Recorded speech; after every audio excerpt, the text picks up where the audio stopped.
Generally, you said feminism is neutral. Here's what actually happened. The foundation of all knowledge. I'm really mad that what difference does it make, right? What Stop.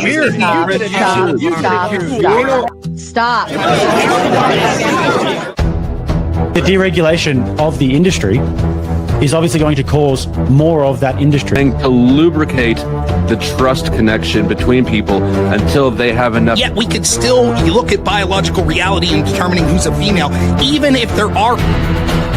Why don't you denounce feminism the same way you're denouncing capitalism? If you don't... For something to be objective, it needs to be verifiable. And you can't verify... If I make a claim as a political pundit, it is true that I definitely could be wrong. Yeah, you're promoting, right? Ideologies that make that politics, right? This is my ideology. So 2015, anyone go back and watch the footage? The first GOP debate. Cool, Robert. Oh, dead? With a crowbar, you said.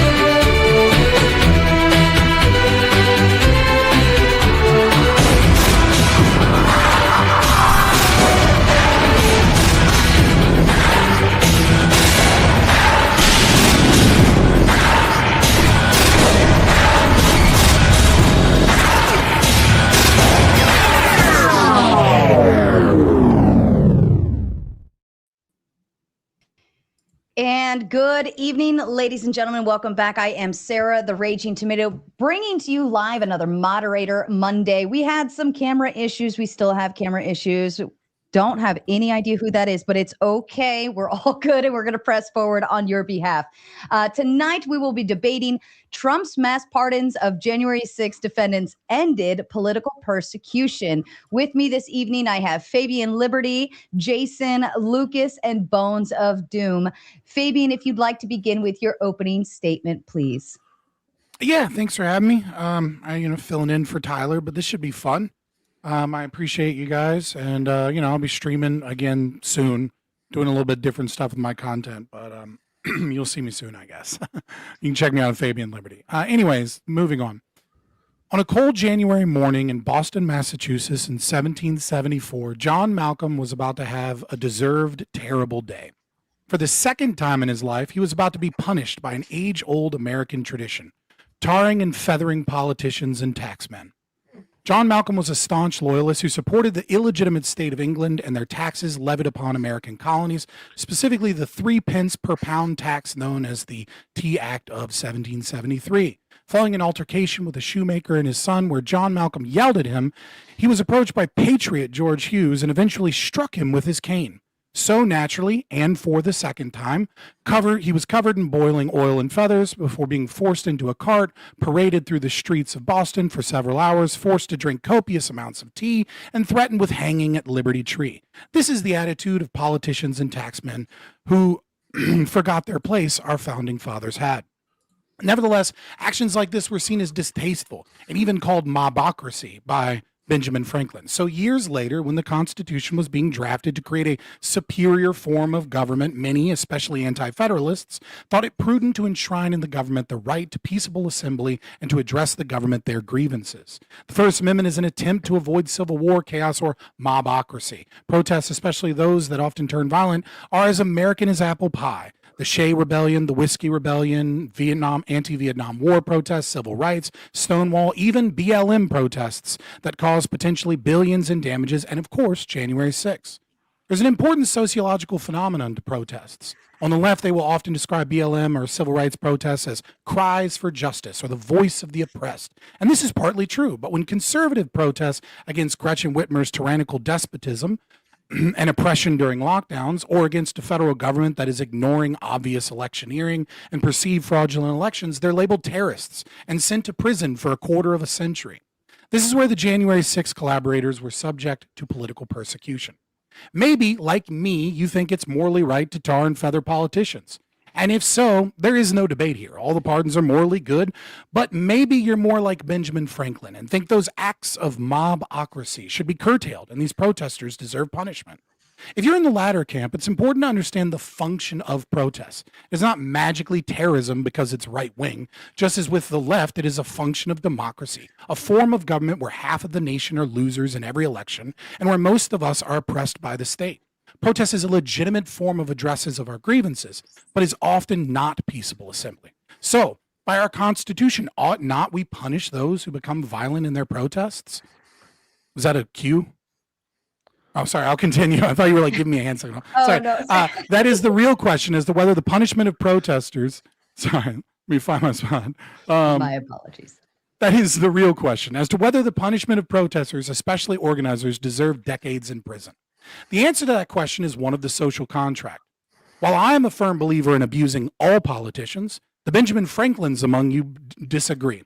You believe that addresses must be peaceful, but what happens when the state does not hold up its end of the bargain? What happens when we can all see the media and state lying to our faces about busted water pipes that never happened, counting votes without auditors, wagons full of ballots being shipped into day-long accounting sessions with boarded-up windows, a massively expanded mail-in voting system ran through unconstitutionally in multiple states, statistical anomalies likely due to changing electorate and maybe even possible harvesting, Michigan certifiers families threatened and changing their votes, and finally, what happens when the highest court in the land refuses to hear any of this by refusing Texas v. Pennsylvania et al. What happens is January 6th, a mostly peaceful protest where protesters showed up unarmed to protest at a minimum an abandonment of the state's responsibilities and at worst a stolen election. It is my contention in my opening to state unequivocally that all prosecution against January 6 protesters for vandalism, destruction of government property, organizing mobs, etc., is by definition political prosecution by the state, and that Trump's pardons reversed and ended this specific political prosecution, but unfortunately did not imprison the politicians who are at fault for the protest. I instead leave it to my fellow debater to describe the continued political prosecution involved in the trials, from tens of thousands of warrantless wiretaps to informants involved in pretrial motions against the rights of the prosecuted Proud Boys, or the blatant violations of habeas corpus and solitary confinement, torture of protesters and political prisoners, and maybe even the entrapment by informants and the FBI. Thank you. I cede my time. Thank you so much, Fabian. I appreciate it. Jason, to you, please. Wow, that is a difficult one to follow. Thanks, Scott, for really fucking me there. I am the only Jan 6er on this panel. I was actually a part of it. It was a blast, okay? Literally, they were throwing flashbangs at us and everything else. I didn't get to spend any time in the government pokey, and I'm glad that I didn't. But I also didn't push the limits as far as some other people. I, much like Scott over here, I actually agree with the deal that when the government does something that is a bit uncouth, just not really exactly what we're looking for, people should protest. And in fact, the conservative people or the right-leaning people who actually participated in January 6th actually chose the correct target, and that was the government. The reason why we saw such a backlash is because politicians were once again afraid of their constituents, and they just could not have that. I would like to see a return to that. Now, as far as the political persecutions that happened under the Biden administration, for the most part, will be done with these pardons. However, if there is a resurgence of Democrats into the House and the Senate taking the majority, we will see this happen again. Why? Because the left are a bunch of petulant children who scream about democracy while openly looking at the will of the people who voted in Donald Trump for a second term and scream, he's Cheeto Hitler. He is literally the worst thing that happens to our democracy. Well, I hate to break it to you, pal. It's not a democracy. It's a republic. And the people have spoken. Like it or lump it, it doesn't matter. And I cede my time. Thank you so much, Jason. And Lucas, to you, please. Yep. Lucas. Oh, no, we didn't lose his audio too, did we? Lucas. Oh God, no. Poor Lucas. Poor God, thing. Win by default. Oh, Flawless no, victory. Lucas. Let me try and remove him and add him back in. Lucas, are you with us, sir? I'll move on to Bones. Oh, no. Yeah, Bones, why don't you go ahead All and right, give us well. your opening statement, please? Well, I'm one for, handling multiple people opposing me. But anyways, going into the opening. So my opponents today have chosen to defend two major aspects of the argument outlined in the prompt. That Trump's pardons of the J6 rioters ended political persecution that was done onto them, and that Trump ended political persecution broadly. My opponents would then need to defend the idea that the persecution of all the J6 defendants were somehow politically motivated and had no external valid reason to go after these people, including the members of the Proud Boys who not only broke into the Capitol, but also orchestrated due to the plans, such as Enrique Tarrio with the 1776 little document there, and Dominic Pizzola, the person who stole the riot shield and broke in first. Trump pardoned literally every rioter without knowing their specific cases, despite the campaign making the promise that he'd review them on a case-by-case basis while in office, making his intentions pardoning clearly outside of the scope of just political persecution, but something greater. When my opponents inevitably fail to substantiate that claim, they'll then have to defend that the other half of the argument, where Trump actually ended political persecution. And again, they will flounder on this because Trump has spent a great portion of his current administration attacking every other person politically. Whether it be his EOs attacking law firms like Perkins Coie, the attempts by his administration to persecute the seditious Six, Janine Pirro's quashed subpoena of Jerome Powell, the efforts by Bondi Patel to remove the FBI agents deemed political enemies, an attempt to politicize the agency, etc. And when my opponents again fail to defend those actions, the last resort will be, well, what about BLM? To which my response is yes. What about the time where Trump weaponized the DOJ against protesters and overcharged them when state-level charges were sufficient? Trump very clearly shows his biases regarding how he deals with rioters.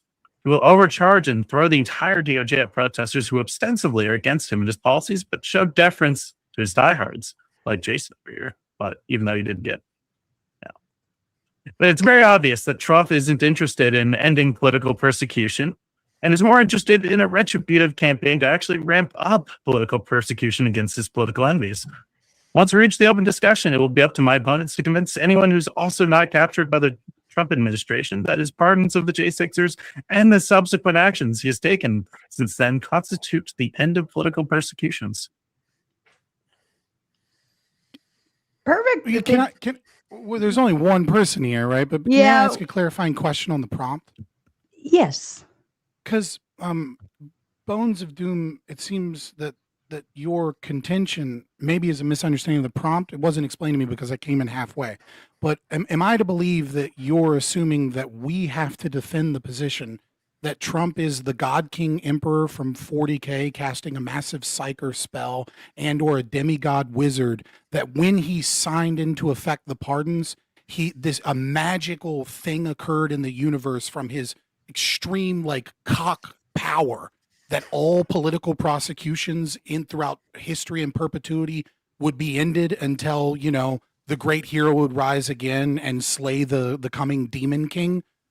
What the fuck are you talking about when you say that we have to defend the position that these pardons ended all political prosecutions? Your entire opening statement is a whataboutism that I think is just intentionally misinterpreting the prompt so that you can talk about how much Trump is bad. And let me just say this very clearly, Bones of Doom. On that regard, I'm with you. Fuck Donald Trump. I think he should be flayed alive in front of all of Americans and then his corpse displayed. I said I think he should. I didn't say any individual ought do it on a specific day. I'm just saying that would be the morally just thing to happen to him. Yes, he has also taken political he's also taken political prosecutions. That's not the prompt, though. The prompt is, did these pardons end political persecution? Not did they end all political prosecution in perpetuity, or is Trump a bad guy, actually? So it's actually just twofold. My argument was that on one hand, the pardons of all the J6 rioters and protesters was actually not an act of ending political persecution against them, but rather retributive. justice did a supporters wild up and to feel like the wrongs had been corrected when there were otherwise very valid charges sent against people. And then on the other hand, Trump is then also just doing a lot more political prosecutions. He's just ramping it up. And the idea that he's like somehow like against, but somehow the idea that he's against like political prosecutions and the fact that like January 6th like ended this idea that there was there was weaponization by the government to politically persecute their opponents. That's also false. Yeah, but you just set up a bunch of straw men This that is actually aren't the explicitly prompt. so Trump's maybe mass Lucas pardons of understood the prompt. So hold on. And he, Trump's mass pardons of the January 6th defendants ended political persecution. This is I'm thinking of the prompt as this the is same well thing within as the like the J6 pardons were this like final act of like any political persecution in the United States, and then Donald Trump was going to come in and be like this righteous leader that didn't do political persecutions. Well, That's what I take. Let's go ahead and have Lucas give his opening statement, and maybe we'll see where his position stands, and then Fabian, we can further clarify. I'll add in a few things on my end after Lucas gives his opening statement, and then we'll dive into clarification. I wasn't trying to interrupt anything. No. I understand what you were looking for there. All right, Lucas, welcome back, my friend. Yeah. I'm glad you're all set up. I'm on my phone now, so it's all right. You have earbuds on, so hopefully that helps. But all right, Lucas, go ahead with your opening statement, please. Yeah, so the prompt of the J6 pardons and political persecution in the United States begs the question that the J6ers who were pardoned were politically persecuted. The answer to whether or not these were political persecutions is obviously no. Most of the charges were along the lines of obstructing an official proceeding, conspiracy to obstruct an official proceeding, tampering with documents, aiding and abetting, as well as seditious conspiracy for the more severe cases. All of these were demonstrated in court, either through guilty pleas or proof beyond a reasonable doubt. That's how you secure criminal convictions. If we desired, we can go through each and every one of these cases and see for ourselves how the courts came to the conclusions that they did. Our opponents may bring up fringe examples like Lucas Denny, in which his prosecution violated the Speedy Trial Act, or those improperly charged with 18 U.S.C. 1512, or even the prosecutions of the BLM rioters. But when you really investigate all these, which I expect we will, none of these really mean shit. The second question that we have to confront is whether or not political persecutions have ended. The answer to this is an even more obvious no. Donald Trump is one of the most weaponized DOJs ever. We can bring up egregious examples like using lawfare against James Comey, Letitia James, threatening to fire the entire public integrity sector if they didn't dismiss the charges without prejudice against Eric Adams. But we don't even have to do that. We can look in the very same district that the J6 prosecutions happened in. In D.C., Trump's DOJ tried to criminally subpoena Jerome Powell for a bullshit investigation as a means of putting pressure on him to resign. In D.C., Mark Kelly won an injunction against Pete Hegseth after the Trump admin targeted him for his political speech. In D.C., Janine Pirro, Trump's loyalist U.S. attorney in D.C., tried to pursue federal felony assault charges against Sean Dunn after he threw a Subway sandwich at a CBP officer, which he was then obviously acquitted on these charges. The judge himself said the case wouldn't take more than 2 days because it was so obviously ridiculous. Taking the affirmative for the prompt is a laughably stupid thing to agree to, so I'm excited to hear what ridiculous arguments our opponents are going to bring to the table tonight. Thank you so much, Lucas, and I'm glad you're back. All right, and ladies and gentlemen, I believe most of the gentlemen are streaming to their own channels. If you'd like to head over, give them like, subscribe, share, all of the above. And of course, please send them your money. They're working for you tonight. All right, and as usual, we are going to get through our debate. Then we will move into closing statements. We will read and respond to your kind super chats. And then, of course, we will move into open panel Q&A. If you'd like Gauntlet Mode, you do have to hit that dono go on my end. All right, gentlemen, I leave the floor open to you, but I also recognize there's the caveat. Fabian, if you want further clarification and understanding, I'm open to having the discussion so that we can move forward. It seems both of the opponents have treated the wording of the prompt in such a degree that would require Trump to be a literal magical being outside the laws of reality. And I think that they've done this intentionally as a means to make the entire case whataboutism. I am not here to debate the prompt that Donald Trump is a wizard that has cast a magical spell that ends all political prosecution. As an anarcho-capitalist, objectivist, libertarian, whatever label you want to give me, I'm certainly not here to fucking defend Donald Trump's usage of the state apparatus.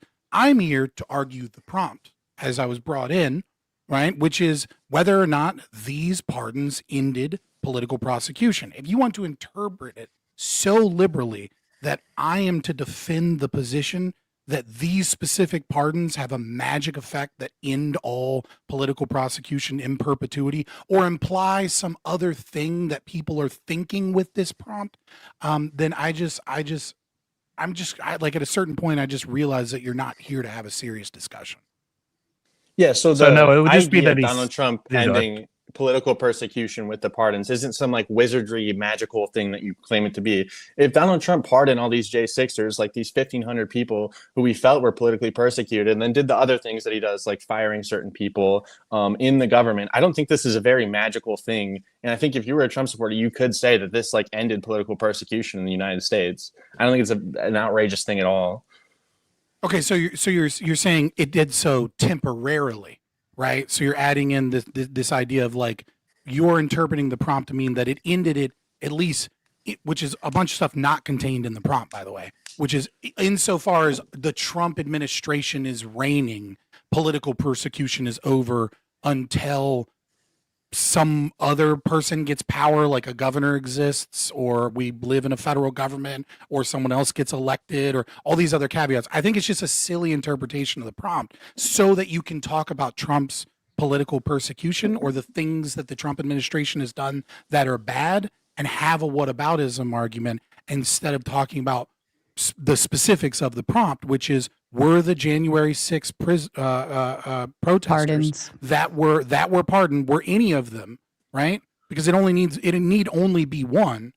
If any one of them were politically motivated in any way, or if the state apparatus under the Biden administration was abusing its authority in any way, or using its authority in an unequal way compared to what it did to other protesters in similar situations, then this is a form of political persecution that was ended by the Trump administration's pardon, or the Trump's pardons. Yeah, so like, why didn't they just go by a case-by-case statement when Trump's campaign contacted NBC News and said, "Yeah, we're going to look at the pardons on a case-by-case basis"? Do they think now that all cases are suddenly now political? It was going to take too long. He made an executive decision. That's actually what the people voted for him to do. So then he did. So his goal. So thank you for admitting that his goal then was not to end political persecution. And so you just kind of wanted to wave the hand around. No one's made that claim at all. That's not part of the prompt. The prompt is Trump a great president? Pardoning all January 6th like the Trump is ending in political prosecution. Pardon me, gentlemen. You are both talking, and therefore we can't hear either of you. Fabian, I think you were responding. If you wanted to respond. No, I'm just saying, again, we're getting away from the prompt, right? Like the prompt isn't, did every pardon, was every pardon good? That's not the prompt. No. Again, this is, you guys haven't actually made, like, how are people some like arguments that I would like to actually talk about because they're actually on the topic. Bones, did you have a response? Go ahead, Lucas. Yeah, I was going to ask Sarah, what do you take the prompt to be? And so we could have. I look at it as action equals like a conclusion, right? So the pardons were an action, whether it was by Trump or anyone else. There's an action that happened, and that ended political persecution. Okay. So I don't even look at it as a person. I look at it as there was an action that happened. It just so happened to be Trump's mass pardons. That is the action. And then we are seeing the like cause and effect, right? So I don't. Are you wanting to hit at like political persecution in general, or just political persecution specifically with like the J6ers? The way I understood this was like all political persecutions. Right, like that's Trump was a wizard. Like in terms of it happening, right? That's what I understood it as. Now I could be totally off, but I don't. That's what political persecution I thought was. Okay, well like, then I'm cosplaying as Sean Dunn today with the sandwich. Jason, I apologize. It's now a 3v1 debate. Unless you also would like to abandon the prompt perspective that Trump is a wizard and ended all political prosecution in perpetuity. Trump has never done anything bad. He's a wizard. He is the God King Emperor. He's a perpetual that's 10 feet tall. Hold on. It's a silly prompt to defend. It's obviously it is very silly if you make him think like he's supposed to just like be contractually obligated by his magic to like never do political prosecutions. It could also be the case that if he's like acting in good faith, then like we can just determine that the Right, but that's prosecutions that he's also a doing different thing. are political in nature. Political actions are never in good faith. I hate to break this to you, my man. Okay, great. So Well, it's great. So then you agree with me. I Good still job. don't see it as like Trump. I don't see it as Trump is the wizard, right? I see it as this action happened and people learned from it and said, let's not do this anymore. Look, right? it would be nice. That Well, nice. It would be nice. Like, who Yes, the it fuck really is would. that? God. Like, has anyone paid Sarah. attention to what every evil president has done in the past 2 centuries in American history? The amount of people the CIA have killed is a mystery number because we don't fucking know. Like the amount of people the FBI has killed is a mystery number because we don't know. No pardon is gonna we're not kumbayaing and being like, now that that's over, now we're back to business of like running a legitimate government that doesn't do things like funnel crack into cities or run banana republicans in South America. Unfortunately, that's what he ran on. My claim, and I think my claim is a rational one, is that some of the prisoners that were targeted heavily, and they were not given the same due process and the same rights that are presumed under under the Constitution to people. That people were segregated in prisons.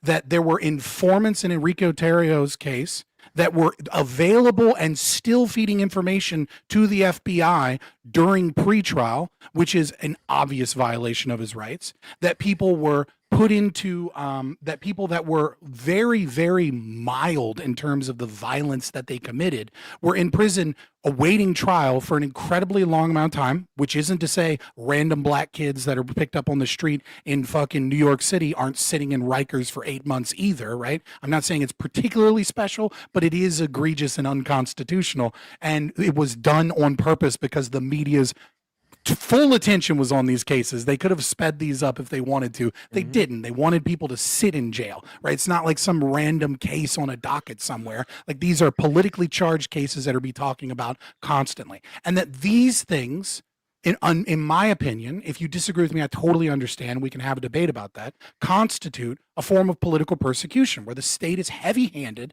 because this is highly in the media spotlight and because there is a political will to punish these people because they believe Democrats need to heal from like this tragedy that is an insurrection, much like the right-wing people believe that the pardons were like some healing thing that we're over this. And I agree with you that that is silly. And then I do agree that some conservatives think that. I'm just not taking the position that Trump ended all political prosecution by signing a blank check to all the people that were in a protest. I think it's silly. Oh, and for the like we were talking people, you're framing it like this is it's this magical act of like these pardons just ended political persecution, but the idea is more like this was the grand finale. Like this was. I read the prompt as it's logically not based off of your presumptions about what the right thinks.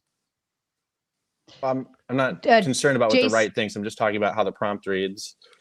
Jason, did you want to add in on that? Yes. So here's the deal. I don't think the pardons are magically doing anything other than clearing the people who was wrongfully treated and their rights violated by the federal government. It ends their persecution altogether. Do you believe in constitutional rights? No. Yeah. So my question to you is: Do you think that political persecutions have ended? Do you think Donald Trump is continuously doing these after the pardons? January 6ers? Absolutely. No, I'm talking is Donald Trump doing political persecutions? We're not here to discuss Donald Trump and his actions. We're here to discuss. We're not here to discuss Donald Trump.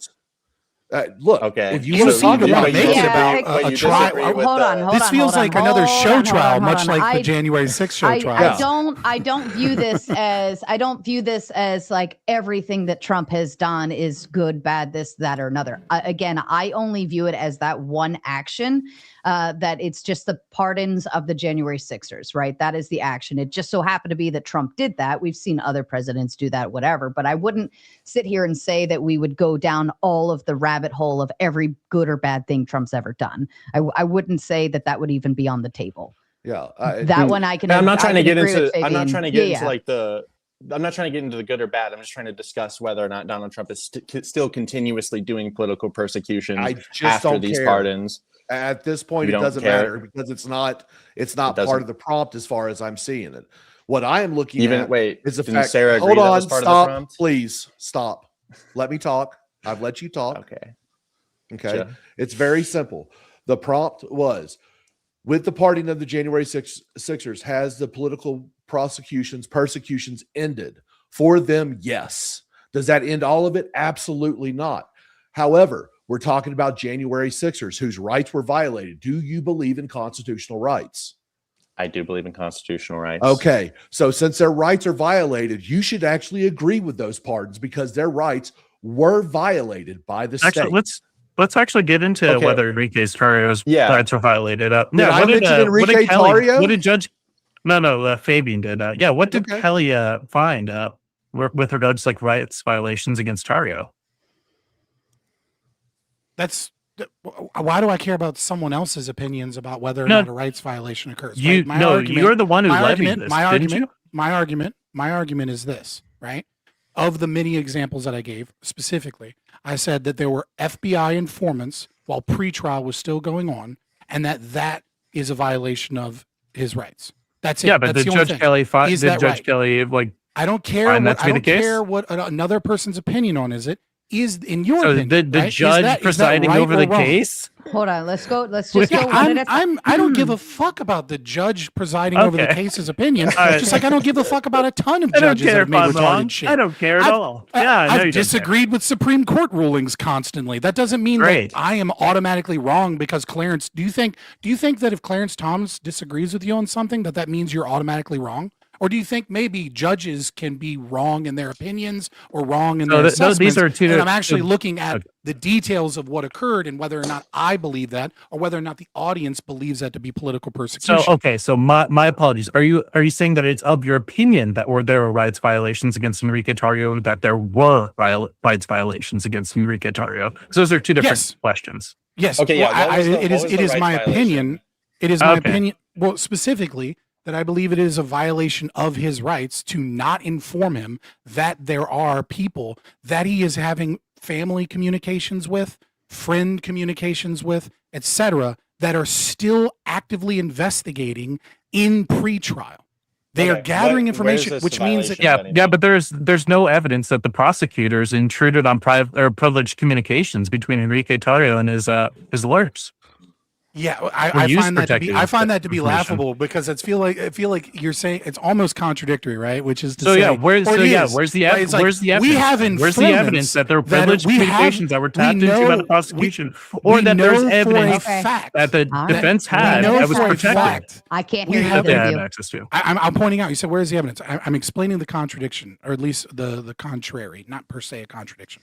So now I'm asking you to defend your opinion. Yeah. That's why I'm asking for whether the prosecutors intentionally intruded into privileged communications, or they used defense information that was that they only should have had access to. Right. So you're goalpost shifting and saying now that the only way his rights were violated is if they had specific access. I'm asking you to defend your opinion. I'm sorry, Bones of Dune. Hold on. You keep interrupting me. Yeah. But let me explain why this is a fallacious argument. You have moved it over to, I now have the burden of proof that the FBI had specific access to privileged communications. What I am saying is that what we do know is that the FBI had informants that were in family members' homes and meetups and talking with people that were all a party to the case they have informants going while a trial is going on. Now, do I have specific proof that they had access to privileged communications? No.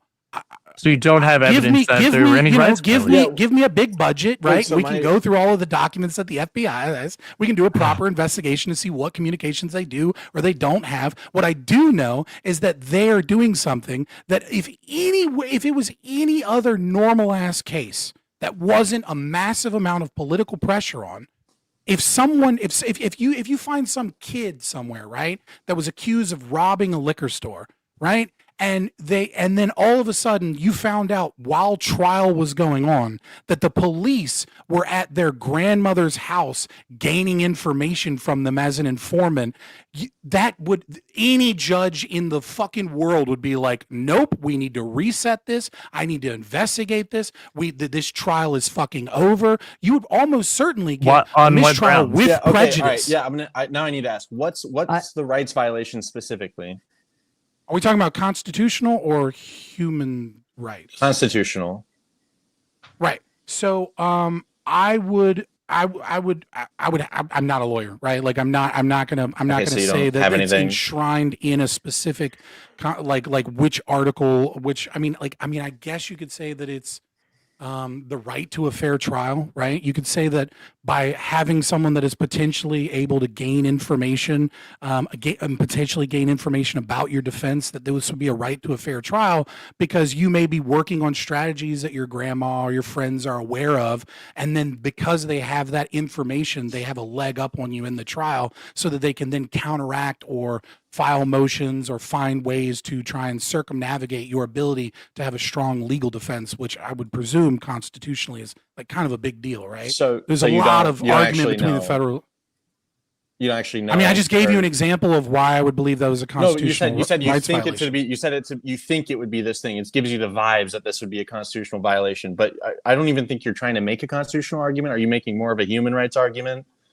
Well, I mean, I wanted to make a clarification upon your thing, right? Because I don't think it's a secret here that like my belief in the Constitution is, I mean, it's in my opening statement, right? Like, is that like to me, I think any form of the state punishing people for damaging public property and or attacking politicians is in and of itself a human rights violation because we should be able to tar and feather any politician.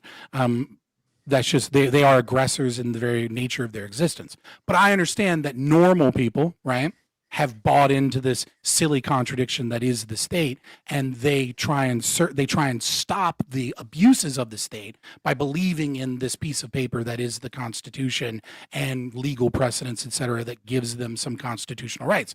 And part of that would be a right to a fair trial. And I think if you have informants that are potentially aware of your legal defense, that like we should be fucking investigating that, not just being like, oh, poo-poo, no rights happen, no violations happen here, move on.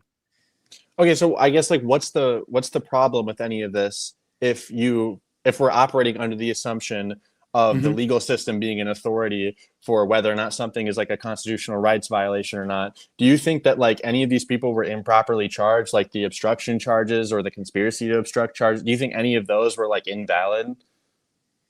I mean, I can't go through a case-by-case basis. I think if you have 2,500, I think it was roughly 2,500 people that went into the Capitol, and you had hundreds of cases, I think it's, I mean, like if you're dealing with a legal, like I think even you would admit, right, that there is invariably going to be mistakes in either direction, sure, right? Sure. Right, I like, agree. right, And- like and so. I don't think. I mean, like, but that's like not of mistakes concern here. I think the actual Yeah. concern is the state heavy-handed in going after these people? Is their motivation political primarily, or at least in part, as opposed to a strictly legal perspective? And I think we can all kind of agree that these were hot cases that people were very involved in, and that they're not going to follow the same statistical trends as other protesters, as we've seen with nearly every other protest recently. Only we so could if have killed the that's- light I mean- cases. If that's your standard, then every single case ever involving some sort of like government action, this would all be political persecution. I feel like that's kind of like ridiculous, and to gauge it towards the. I totally understand for the means of this debate that it is my duty to do an internal critique from someone that believes in constitutional law, which is why I made sure that my intro statement made a distinction between those two, which is I called you the Benjamin Franklins amongst us. Right, that Yeah, but don't if you believe also- in the concept of mobocracy, right? Jason, but it also- I want. Oh, Oh, sorry, sorry. I'm Go, I wanted to And make then sure I Jason made the had an argument that opportunity to jump in. that from the very beginning, right? I made the argument, which has gone unaddressed, but I've already taken up so much time. I really want to hear you guys yell at me and Jason yell, right? But just to be clear, in my opening, and Lucas, I don't know if you were having technical difficulties and had to switch. I was, yeah. Right, Oh, but I listened to made your the opening, I argument. listened to part of Jason's, yeah. Right. So I made the argument, right, that the entire concept of constitutionality is based upon this social construct, and the entire idea of peaceable assembly is that there is an avenue for you to address your grievances. And I think that when we saw all of the things that we saw that led up to January 6th, and when we saw SCOTUS shoot down Texas v. Pennsylvania et al., right, because it's like 9 states or some shit, right? That they've kind of already cast their die there. They've already accepted the political violence.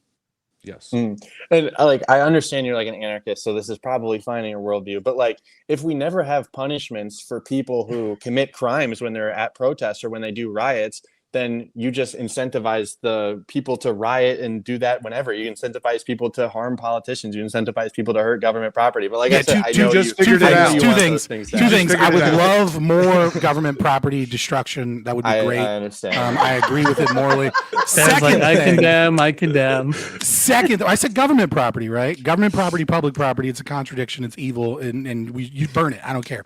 Number two, second thing, right, is I disagree, right? Because as I said in my opening, and as I said just now and reiterated, right, and I'll reiterate for a third time, that it is the state that violated this presumed social contract that allows for this piece of paper, right, that is the Constitution, to be a governing principle or value when they shut down Supreme Court cases, when they certified an election knowing that Michigan had been threatened, that they had been threatened by several people, and by Trump, by the way, right? So they gotten threatened by Trump, and they gotten threatened to be doxxed and their families killed by Antifa, and then they switched their votes. So Michigan should never have been certified. That there was Texas's contention that there was a lot of unconstitutional ways in which states had pushed in mail-in ballots and like the ability to ballot harvest, et cetera, because of COVID, and that many of those states had violated their own state constitution. And it was SCOTUS that said, well, you're not really affected by this, so you have no standing, as if Texas wouldn't then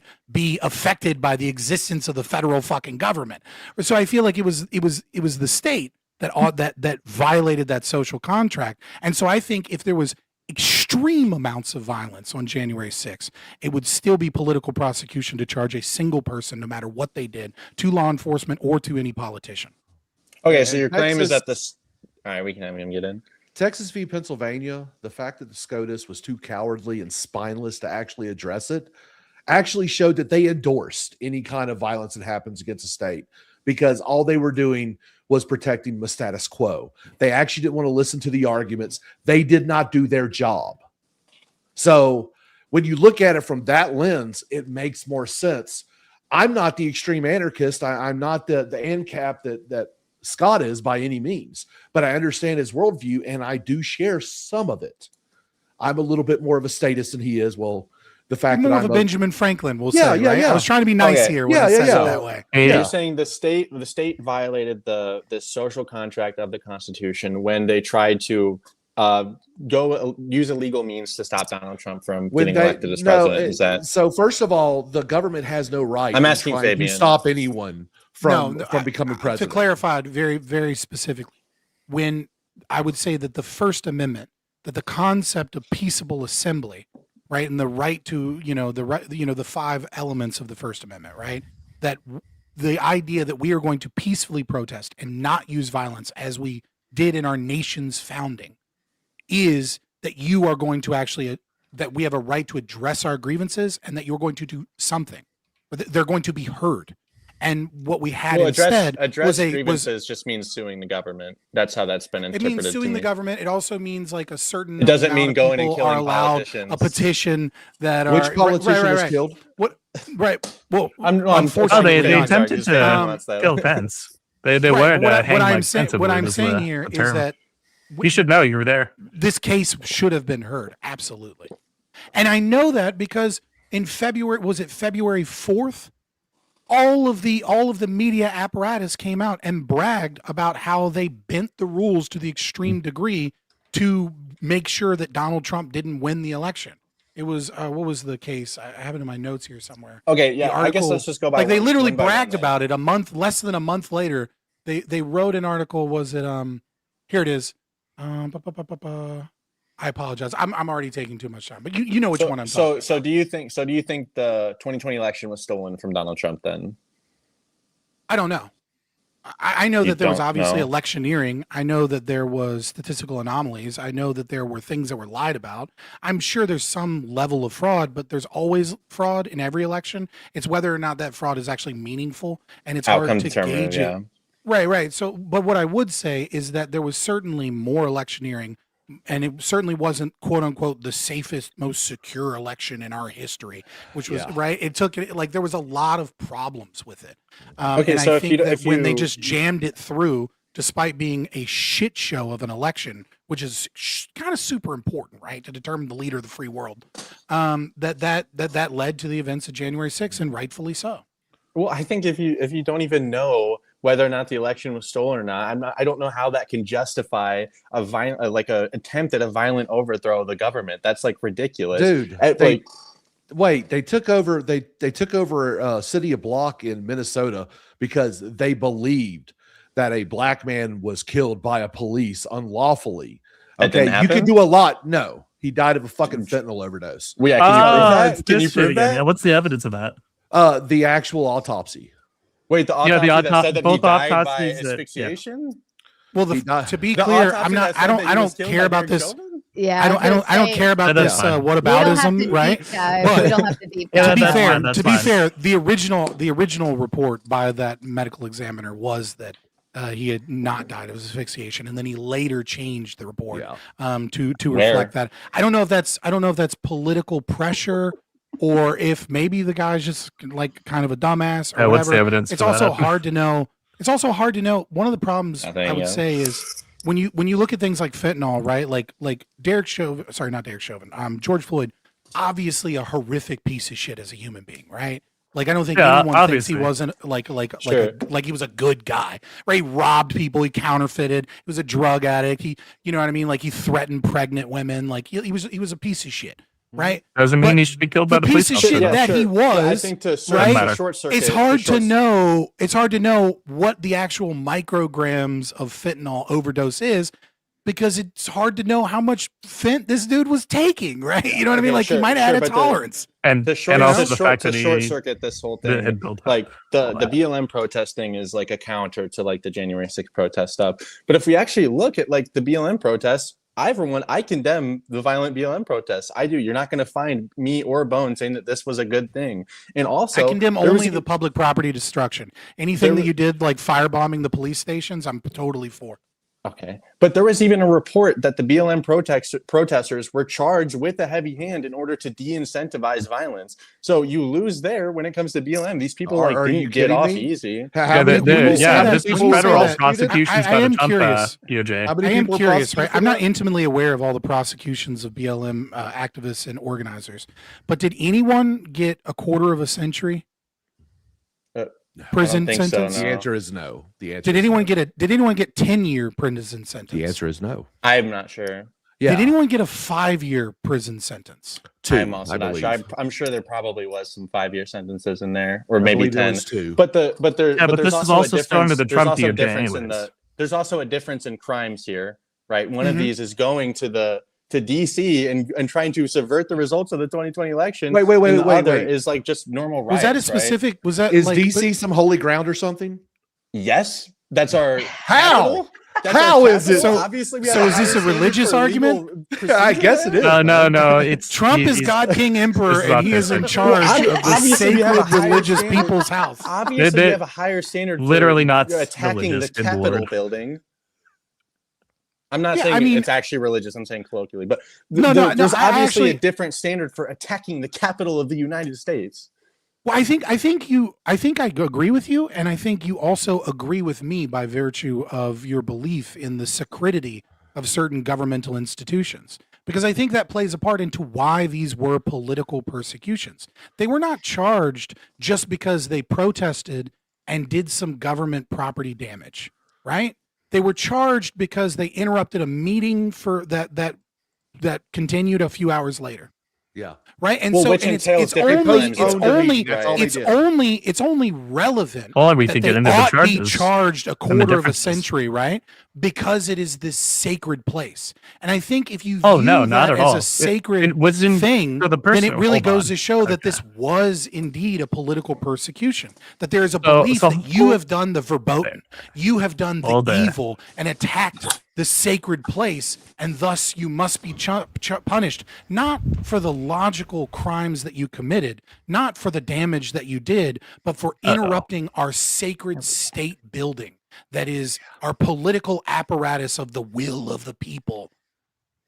So this is Yeah. like a really, really interesting comparison. So the longest sentence that any BLM fighter got was like 7 years. This is in North Carolina. It was related to arson and all that. There's also a Boston man, John Bonepong, I believe, who got 5 years. He fired like 5 shots at the police officers during the riot. He got 5 the years difference for between shooting at a hold cop, that's it. hold on there. Go ahead, The difference Tom. between him is he brought a gun and shot at on. people. Yeah. Let Enrique That's why he got Tarrio 1/5. gave We Paxton know got that the 25 left. years. Hold on. We know the hold left on, is so let lenient on Bones gun finish. crime. Hold on. Let Bones finish his thought. He has been very patient with everyone else. More patient than I usually am, by the way. Yeah, I know. But- I look, I'm giving you a trophy for this one. I'm proud of you tonight, Bones. Can you guys hear me fine? Versus Enrique. Yeah. Okay, I had to do something. Go ahead, Bones. Yeah, versus Enrique Tarrio, who literally orchestrated the Proud Boys, invading the Capitol building. The whole 1776 returns document. Anybody familiar with that one? I think everyone in the political space has probably. Like, I was very actually surprised that we had this to rehash this debate, right? Because this feels very 2022, 2023.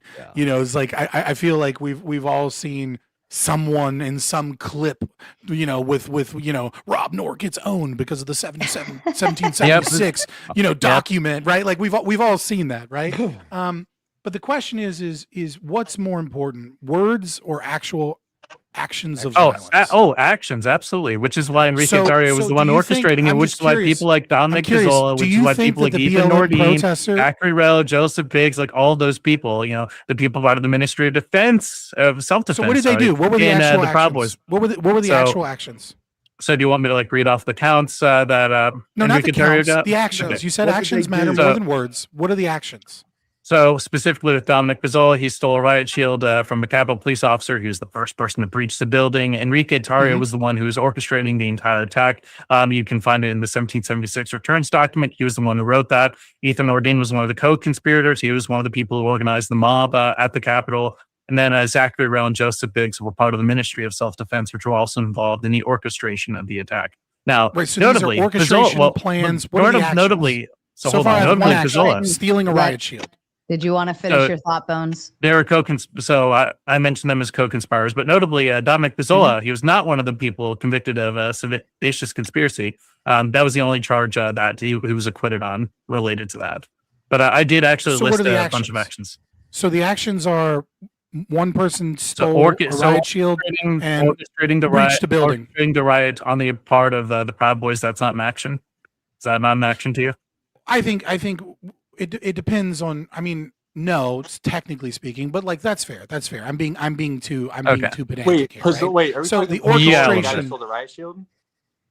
No. So I'm talking about my Enrique contention Tarrio is here. this. My Oh. contention is this. Is I was being tongue in cheek when I said how many people got charged 25 years, and then like I feel like you were like, ooh, let me look it up real quick, or maybe you had it in your notes. I don't want to accuse you of not preparing. There we go. I got the prompt like a couple days ago, right, and I had other stuff to do. Fair But nevertheless, in this instance, right, we have someone who fired shots at police officers, and they got 1/5 the time of someone who Texted really, really, really bad things that are probably honestly tamer than what I've said today on this It's just debate. conspiracy leaders just like texting things. Yes, that actually is That- what it can Really? just be that. Oh, wait, yes. so the judge ruled in the case that by him texting things that constitutes seditious conspiracy. A judge is now the end all of truth. Well, it's the determiner of whether or not someone gets charged with a crime. So we should have the judge for the rationale. Actually, here. no, he does not determine if someone is charged with a crime. That's what a judge prosecutor doesn't does. determine if somebody Please is learn charged. the Not legal charged, system before you try convicted. Holy Okay. shit. Okay. You're being pedantic too. Or Like, convicted. I am know being what pedantic. you knew what you Sorry, meant. I'll be Hold more on. precise, Let convicted at of a least crime. there you go. Go ahead. Okay, so Jason. I'll be more precise. Convicted of a crime. You don't think a judge determines whether or not someone is convicted of a crime or not? No, they are Well- the final Well, arbiter. again, they yes. don't. They just they. Oh, often they're the do final charging, arbiter. but- What does final Okay. arbiter mean to you? So they're the person that will actually, because they can set aside a jury's verdict, regardless of That's what they. pretty rare, though. It is And then rare, they but make they a can do determination on that. if So somebody has been a conviction that doesn't warrants actually happen conviction. until a judge actually renders a sentence and everything else. So it's sure, it's sure, pedantic. but like it's pretty law fucking is. rare if a judge does that. I mean, like presumably under the Constitution, you have They a usually right to a follow trial the by jury. jury, right? Like sometimes under rare circumstances, a judge will recognize that there are maybe potentially exigent circumstances, and instead of because that come in very late in a trial, right? So like the trial is kind of already prejudiced by like so much of the other trial having occurred. Like that's usually what they use it for. They're not really trying to be like, well, actually, I technically disagree. We have seen it a couple times here lately, weirdly enough. But I think that might just be media attention with like random people that are on like their 30th felony conviction for like, assault and robbery. Yeah. There was one woman, female judge. Not sure whether or not female is pertinent, but maybe that's just my misogyny leaking. Talk about the one in Texas.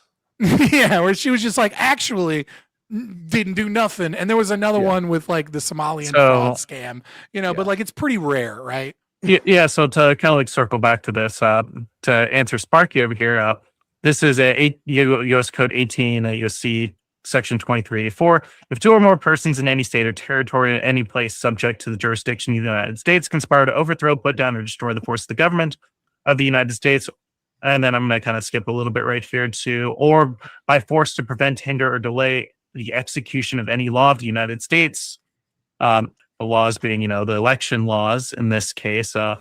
This is what Enrique Tarrio was convicted on with respect to seditious conspiracy. What he was trying to do was, in part, help.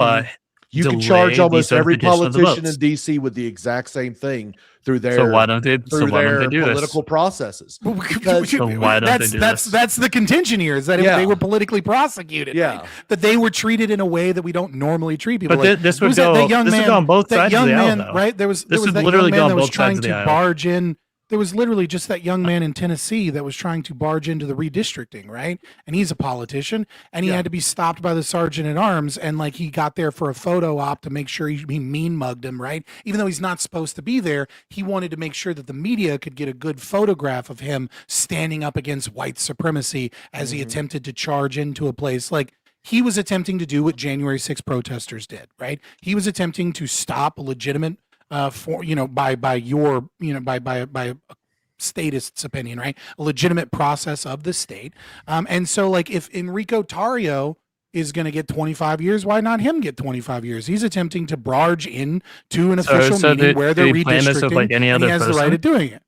Was this person convicted of seditious conspiracy? He hasn't been tried. I think he might have to text him. Okay. If we do an investigation, I'm willing to bet if we do an investigation, he probably texted some media to be there for the photo op when he did it. And that would now be a conspiracy to barge in and disrupt an official meeting, right? Which would be the exact same thing that they did. My contention is that it's ridiculous to charge these people with year-long sentences or Tennessee, decades. man, you don't have any evidence of this, so we have no idea whether like this could constitute seditious conspiracy in general. So again, this is kind of just grasping at straws here. If he texts, I can't remember his name off the top of my head. I'm not going to look it up mid-debate, but I think we know what we're talking about. If he texted media to be there for him, right, and there was some in some of those text exchanges, or his staffers, right, were working with him, and there was a group of people, like some of his staffers, some media, right, that were all working together to try and get a good photo opportunity as he attempted to disrupt the meeting. Would that not be essentially the same thing as what the Proud Boys did on January 6th? If the goal is by force to disrupt the meeting, and there's like clear plans of it in the text, then I could see it. Whoa there, Sparky, chill out. Go ahead. If it is the case that all of that happened, then yeah, I could see a charge for seditious conspiracy being the case. But wouldn't that be ridiculous? If it was like think that'd be ridiculous? Jason, did you want to chime in on that? Well, okay. Look, every time someone protests at any meeting of the government officials and they slow down the vote or anything else, they're doing exactly what the January 6ers did, and nothing happens. If they forced their land, did they force their land? Yes, they forced their land. That's exactly what he was trying to do. He was trying to force his way through the police to get in to stop the vote. Okay. Yeah, but he failed again. For seditious conspiracy to occur, they would have had to have been like 5 plans. Hold on, Bones. The January 6ers failed completely. They did not go into the house. They were not able to breach that area. They failed to do exactly what this federal representative in Tennessee, failed to do in the state house of Tennessee. What he did, had he had an R behind his name, you would call it insurrection. But no, he has a magic Pharaoh, and suddenly he didn't do nothing. Wait, but the J6ers did accomplish their goal because they delayed the certification in time. They delayed the certification by a couple of hours. Woo, that was the point of J6, to delay the certification so Trump could send the electors in. No one was coordinating with Trump. People had ideas of what they could do. There might have been some people that were in direct communication, but out of the Fabian, what would you say? 150,000 people that was in DC that day. When I looked up numbers, it's like all over the place. There's some numbers say 80,000, or some numbers say like over 100,000. It was well over 100,000. So it's depending upon like it depends on how many people went just simply to DC to protest versus how many people were in the court in those specific areas. Then it goes down to like 30,000. Yeah. Right. And then when you look at the estimations of people that went in, it's like 2,500 some places. 10,000. So the J6ers who went into the Capitol, what was their goal? You know what was funny is when I was at the base of the stairs. Dude, I would say when you have that many people and that much chaos, the idea of being able to say what. Yeah. Because I literally asked. Caveman. No, I have a video. I actually have a video that is still up on Odyssey, and it was a lady when they announced that they stopped the vote, and they were at the base of the stairs, and I asked her. I said, "Now what?" And nothing but fear showed over her fucking face. There are people who get caught up in these things and just react. People are herd mentality. I was trying to find that young man's name. I apologize for interrupting. But there was so many examples of different politicians breaking in and trying to stop those votes. Yeah, I was trying to find the young man's name that had the afro. I couldn't remember his name. And it's actually proving to be difficult just through Google alone, because there's just so many articles of different times in the last few days where different politicians have barged in to try and stop the voting. And there's so many of those politicians. It's just kind of, I find that ironic. Lucas, you were saying something. I didn't hear it. Yeah. So Sparky, do you think that like all the people who were holding the guillotines for Mike Pence and the people who were chanting 1776, you think those people were just wandering into the Capitol building? Do you think everyone that burns the mob? Okay. Do you think that everyone that burns an effigy of Trump, should they be charged with attempted assassination? Burns an effigy of Trump? Because that's what the whole guillotine and the hang Mike Pence thing was. That was an effigy. Yeah. That's so wait, were any of the J6 protests went into the Capitol after they violently broke into the Capitol? No, they didn't. During the biggest part. The people who had the guillotine and wait, right? It's your dude. You just don't know. You weren't there. Yeah. Wait. Hold on. Were any of the J6? Okay. It's your First Amendment rights to hold a guillotine. You can chant whatever the fuck you want. I'm not concerned with that. It's that, and then going into the Capitol violently after, looking for politicians, looking to obstruct the vote, looking to do all these things. It's not just it's indexed to this greater thing that they did after, which was violence. I think we're adjudicating something that is like not necessarily pertinent to the topic, right? We could have a back and forth. We could have a back and forth about how violent it was, where the pockets of violence were versus people that were like there's plenty of videos of like scary shit, right? There's plenty of videos of like where like as much as I hate cops and like I don't care what happens to them, like as an institution or from a rational perspective. Ooh, poor thing. There's also plenty of videos where they're like, very chaotic and they clearly don't have the backup that they need and they decide to gas the protesters when they really shouldn't have. And at the same time, I kind of feel for the cops there, right? Because I'm like, dude, if I'm a cop and like there's a mob that outnumbers me 500 to 1 in this pocket and we've got riot shields and we're trying to push them back, I totally understand the perspective. Fuck you guys. I'm going home to my wife and kids. Eat some gas, bitch. right? But at the same time, you've got gas going out, you've got people freaking out in certain areas. Then you have other pockets where people are like strolling in, like not even aware of like how much is going on. I think it's an incredibly chaotic thing that occurred. And that there were certainly people that that organized a protest and had a lot of rhetoric that you wouldn't agree with. But but I don't think they pertain to the arguments as to when those people were charged. Was that a form of political prosecution? And did the pardons thus end that political prosecution by freeing those people? I'm sure there are people that did crazy shit that were like psychos that like most people would agree probably should have been charged. And I'm sure there were people that were unfairly charged. Let me mute him. Right? Like that's going to be true of any prosecution, right? Like the rightful conviction rate, maybe you think it's 99%, maybe it's 91%. But there's going to be a group of people that are going to be unfairly charged, right? And there's also going to be a probably even bigger group of people that aren't fairly charged.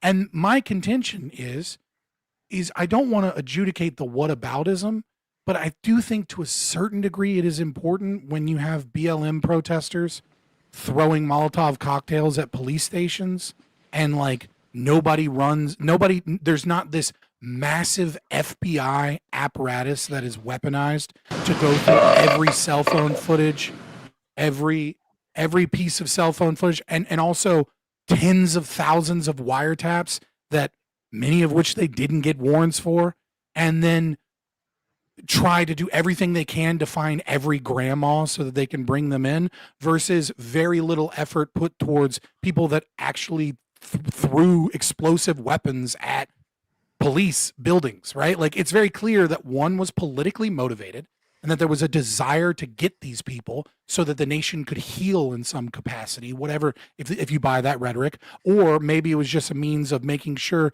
that the poor and that the downtrodden and that the conservatives sit down and shut up and we run you now. Whatever it is, whatever portion of the spectrum you think that is, I do think it is important to note that it's very clear that they were very heavy-handed in this.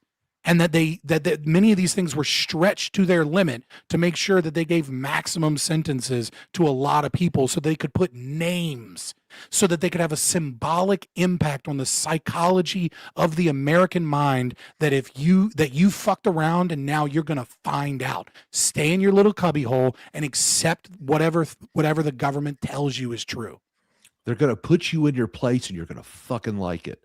And that's great. exactly Well, hold on. Well, let me respond to this since Lucas has gone. To go back to on my soapbox, I get it. Yeah, I was about to. You get on your soapbox a lot. Like I've seen. There was there was audio jumping in and out. Like it was crazy. Yeah. I was vibing.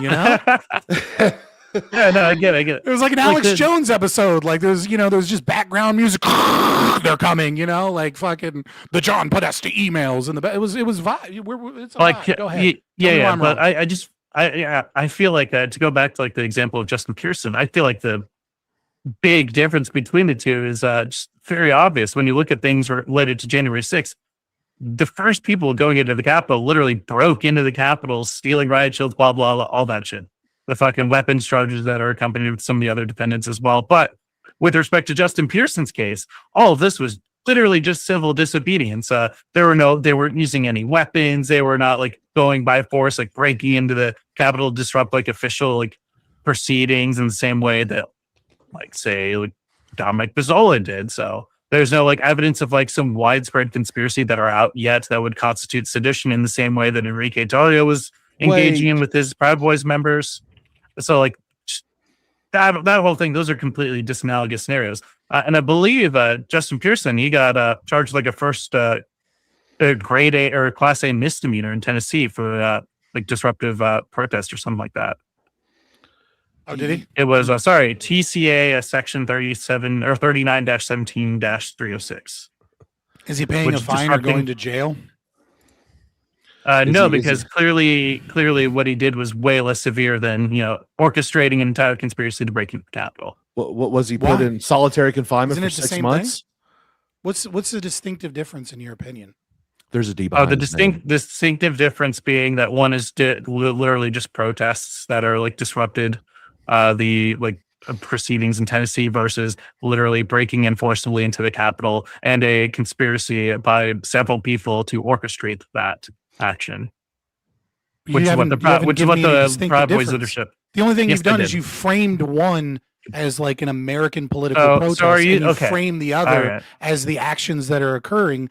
But presuming he texted with staff and the media were there for a great photo op, right? Presuming he did that, you're then talking. the actions are the giving same. distinctions. You're giving distinctions. Then good job. Yeah. So going back to this, there's no there's no conspiracy, by the way, by Pearson to use force against the Tennessee government. Once again, just letting them sit.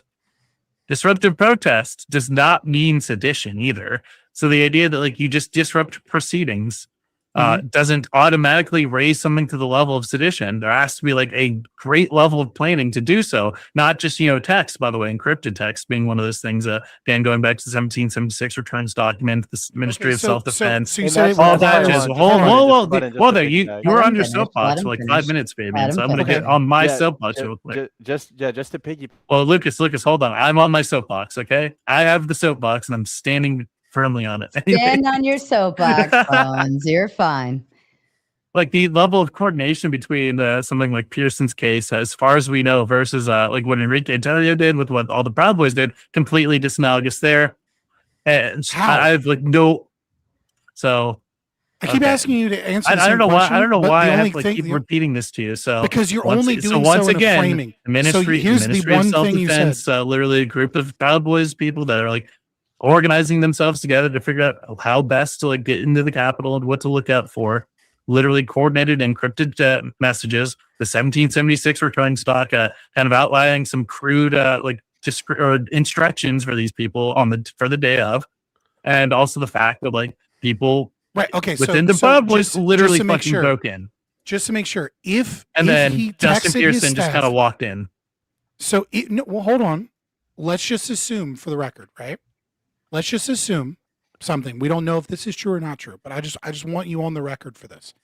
If he texted media and had his staff tell him when he was going to be somewhere, how they were going to break into the meeting to attempt to stop the meeting so that we could get photos of this, so that we could, stop this great injustice that is the elections of Tennessee being stolen by Republicans by redistricting the map and disenfranchising the black voter, right?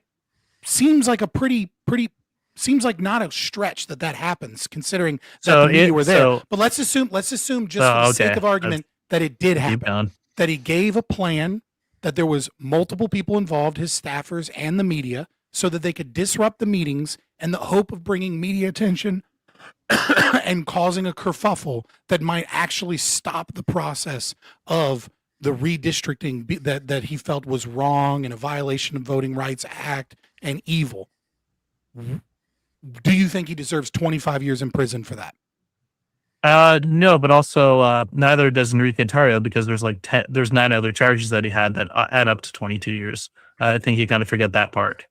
Okay, cool. So how many years in prison should he get if he did that? So if he texted media and staffers, how many years in jail should he get? So according to the statute, no less or no more than 20 No, years. I don't give a fuck about that. I'm asking you your personal opinion and your sense of fairness and equity and justice, right? I'm appealing to you as a man that believes in equality, equity, and justice. How many years should he get in prison for that?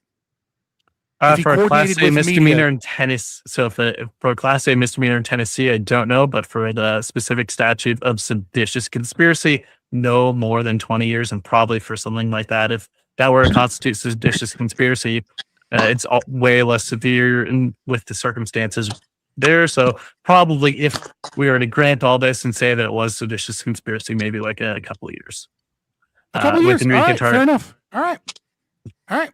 Maybe just, and that's I don't believe you. And that's with granting a a seditious conspiracy. By the way, yeah, that's I think if Donald Trump I think if Donald Trump had the FBI or the DOJ investigate him, pull up without warrants or with warrants. Let's even say he does it with warrants, right? A little bit more fair than the Biden administration, and has them get all of his communications and prove that there was communication, and then put him in federal court and then create a trial. Let's say not in DC, because that'd be a very liberal area, right? We're going to move the court to a very conservative area so that he's with a very conservative minded judge somewhere that made sure that he got 3 years in prison. I think you would be losing your shit on Twitter daily calling Trump a fascist.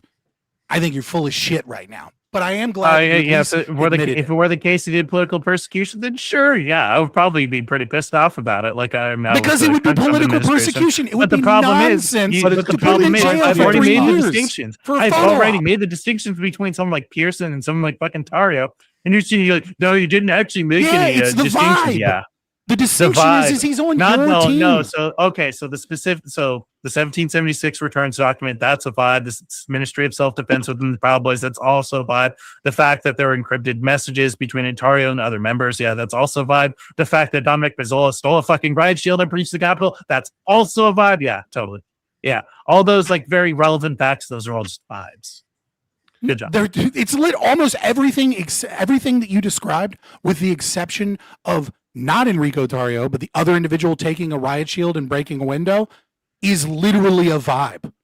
Literally everything that you just described is him talking shit in encrypted messages and being like, we're gonna stop the steal, we're gonna go into the building. It's the fucking people's house. We have a right to be there. It's the same exact scenario that you have described with this other individual, assuming that he is that he coordinated with media. I'm gonna start reading off the 1776 returns document for you. You tell me if these are vibes. Overall goal: fill the buildings with patriots and communicate our demands. To maintain control over a select few but crucial buildings in the DC area for a set period of time, presenting our demands in unity. See attached list of demands in Patriot Plan section. We need many people as possible inside these buildings. These are our buildings. They're just renting space. We must show our politicians the people are in charge. So those are all vibes right there. Those are all vibes. They're literally the same as the other example that we've given. This is fucking retarded as fuck, by the way. It's not retarded. Buddy. It's literally that he would have the exact same logic. If you changed all of the lists that you just said to all of the Tennessee senators that are disrupting meetings to try and stop to try and stop the redistricting, forcing their way into meetings that they're not supposed to be in, so that they can have a list of demands that we stop doing this and claiming that's it's the same exact shit, one for one. Okay, since I was cutting out, I'm sorry. What example are we talking about here? We're comparing the Justin Pearson case in Tennessee to Enrique Tario in 1776 and January 6th. Another thing that hasn't even been mentioned yet is I guarantee you that Tennessee representative also was coordinating with state Democrats in the committee on the House floor for timing and everything else.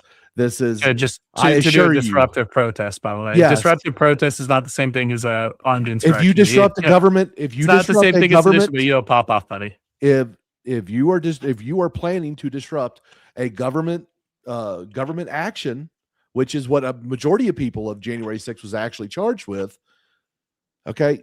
No, okay, yeah, hold on. It's the same. We're it's the same. Vital comparison. Hate to break it to you, man. There's a different charge that we're not taking in consideration. Obstructing an official proceeding. That's what the majority of these people. What do you think happened to Tennessee, pal?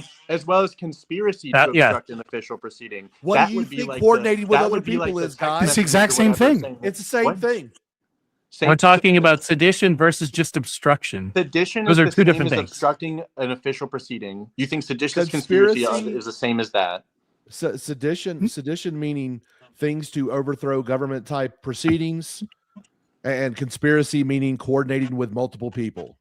So no, conspiracy to obstruct an official proceeding. Are you hold on, Sparky. Hold on, Sparky. You're not listening. It's a conspiracy to obstruct an official proceeding versus seditious conspiracy overthrowing the government. Those are two different things. With respect to Proud Boys, most of them got fucking 1, 2, 3, 1, 2, and 3 there. Thought that the government was being overthrown.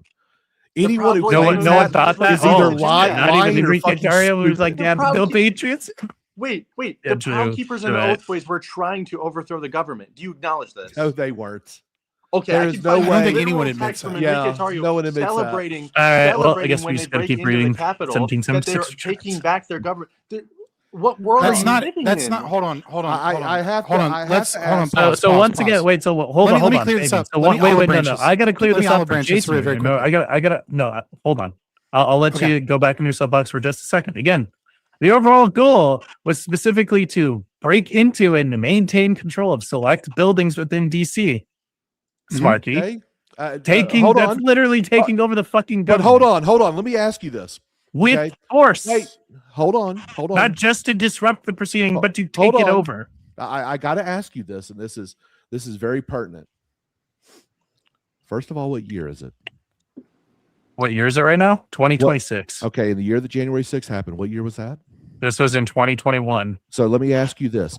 Does holding a specific building mean that you take over the entire fucking country in 2021? No, you fucking retard. Did you listen? I Listen, said that they were child. taking over specific buildings, you fuck. Listen, Holy shit. child. You need to open your fucking Overthrowing ears the real quick. government takes Sparky, a little Sparky, bit more look, than holding a couple Sparky, of buildings. Sparky, I don't want you to hold up another gun to your head again, but like just hold on for a second. Hold on for a second. I said that they were supposed to take over specific buildings in this case. And I asked you, does taking over specific buildings take over the government? Specifically to overthrow the results of the election. We're not saying it was a good plan.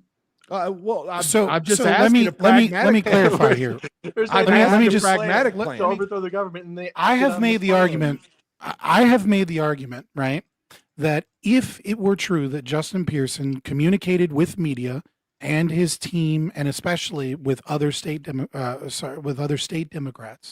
to move in and stop the results of redistricting plans and the hopes That would be just overthrowing disrupting the that official decision, proceedings. right? And in the hopes of doing that, that would be the same thing. You have countered. If they Hold on. if they then hold on. if they then You said you were going to hold let on. me have my soapbox. If they then You yes, lied. you're right. Let My him bad. have My his bad. soapbox. My bad. Thank you, You both. lied, sir. You look, yeah, you got me there. Anyways, go ahead. yeah. So right, you have countered, right, by saying that they wanted to take over the government, which I think there's a lot of contention here, right? Or that they wanted to you are now saying overthrow the results of the election. Yeah. And right, obviously. I agree. I agree that is how you would view it if you are on the left, or if you are a very we'll say Benjamin Franklin type. I do not think, though, that you would find anyone in the Proud Boys or very, very unlikely to find anyone at January 6th that thought that they were overthrowing the government or overturning the results of the election. I think almost completely, from what Donald Trump said, from what the people believed, and even from their own documents, they believe that their election was either stolen or was in some way, shape, or form done in such a fucked up way that we don't know, and we need proper investigations, and that their means of being able to do those proper investigations were shut down by the government when Texas v. Pennsylvania et al. Was not allowed to have a hearing. And that is what they believe. So you're putting in the belief as how this is different, and that the belief is that the goal is to overthrow the government or overturn the election.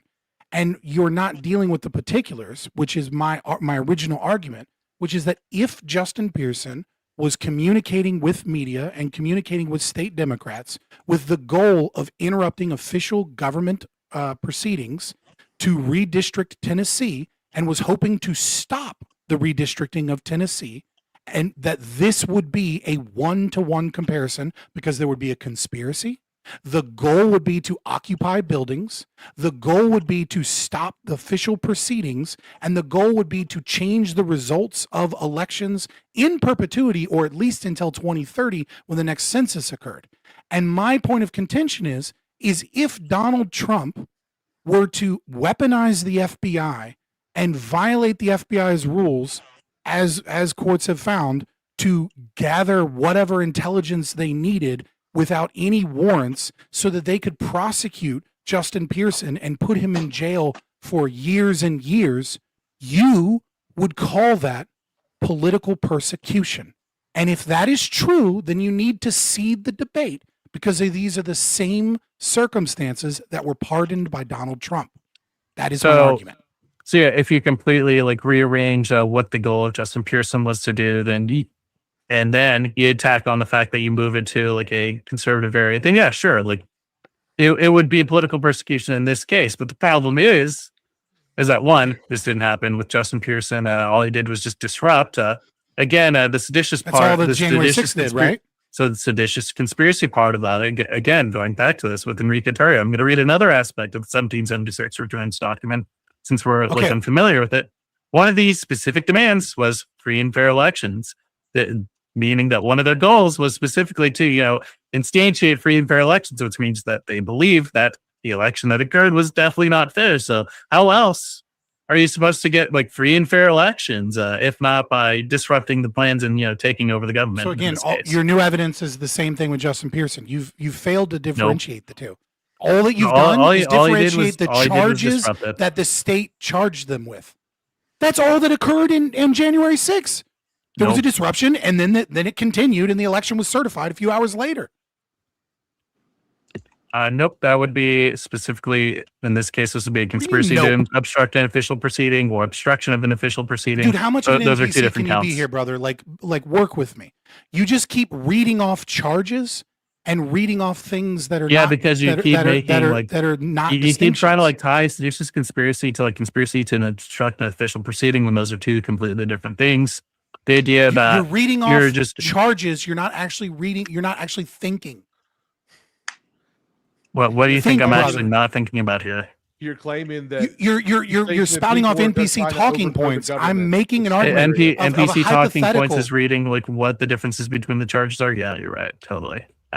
No, I'm not concerned with the fucking specific statutes that they were charged under. I'm concerned with the actions that occurred, and if those same things that occurred to someone on your side, would you not consider that political persecution? If he forced the Justin Pearson case to be about as alike as the Enrique Tarrio case, then of course, then I would probably say that those cases would be seditious conspiracy. The problem is that those cases are not alike in reality. Like I engaged with your hypotheticals, and if they were alike, how are they not it would alike? be the case. Well, okay, how about this? How about this? Let's just go over because I have the Oath Keepers one up right now. Let's just go through the actual conspiracy, see if this is comparable at all. Just real quick. He's already talking about Oath getting Keepers. We know at least 11 of the people in that group were FBI either informants or agents. So that'll be fun because we don't know whether or not that document was even written by the FBI or the actual people prosecuted. So a lot of the informants. A lot of the informants for the FBI, by the way, only occurred after one, they pleaded guilty and then agreed to work with the FBI after. So, I mean, but we forget that part too. Let's look at the conspiracy. Okay, we forget a lot of things. Comparable at all. Preparing for and coordinating travel to DC to use force to stop the lawful transfer of presidential power. Organizing into teams that were prepared and willing to use force to transport firearms and ammunition into Washington, D.C. Recruiting members. Hold on, this was their own internal document. What do you mean? You're saying with the Oath Breakers, are this is what they wrote to each other? This is what the court lays out as the whole conspiracy for what the Oath Keepers did. I mean, if you want, we can go through and see if the evidence individually is. I'm like right. I mean, like he rejects it. Of course. At this point, what are we talking about, right? So do you reject this evidence I'm laying out for you right now? Well, so no, like there's important context. Have you ever been to a protest with Oath Keepers at it? No. Okay, so for example, I was at a protest with Oath Keepers at it, right? Which was when we were protesting the new gun laws that were supposed to be presented in Virginia. And what Oath Keepers are, specifically as a militia organization, their general goal in almost every protest is to be a counterbalance to either the state or to internal conflicts and counter protesters. They go to protests armed all the time, specifically to stop violence. That is their main goal, the Oath Keepers, right?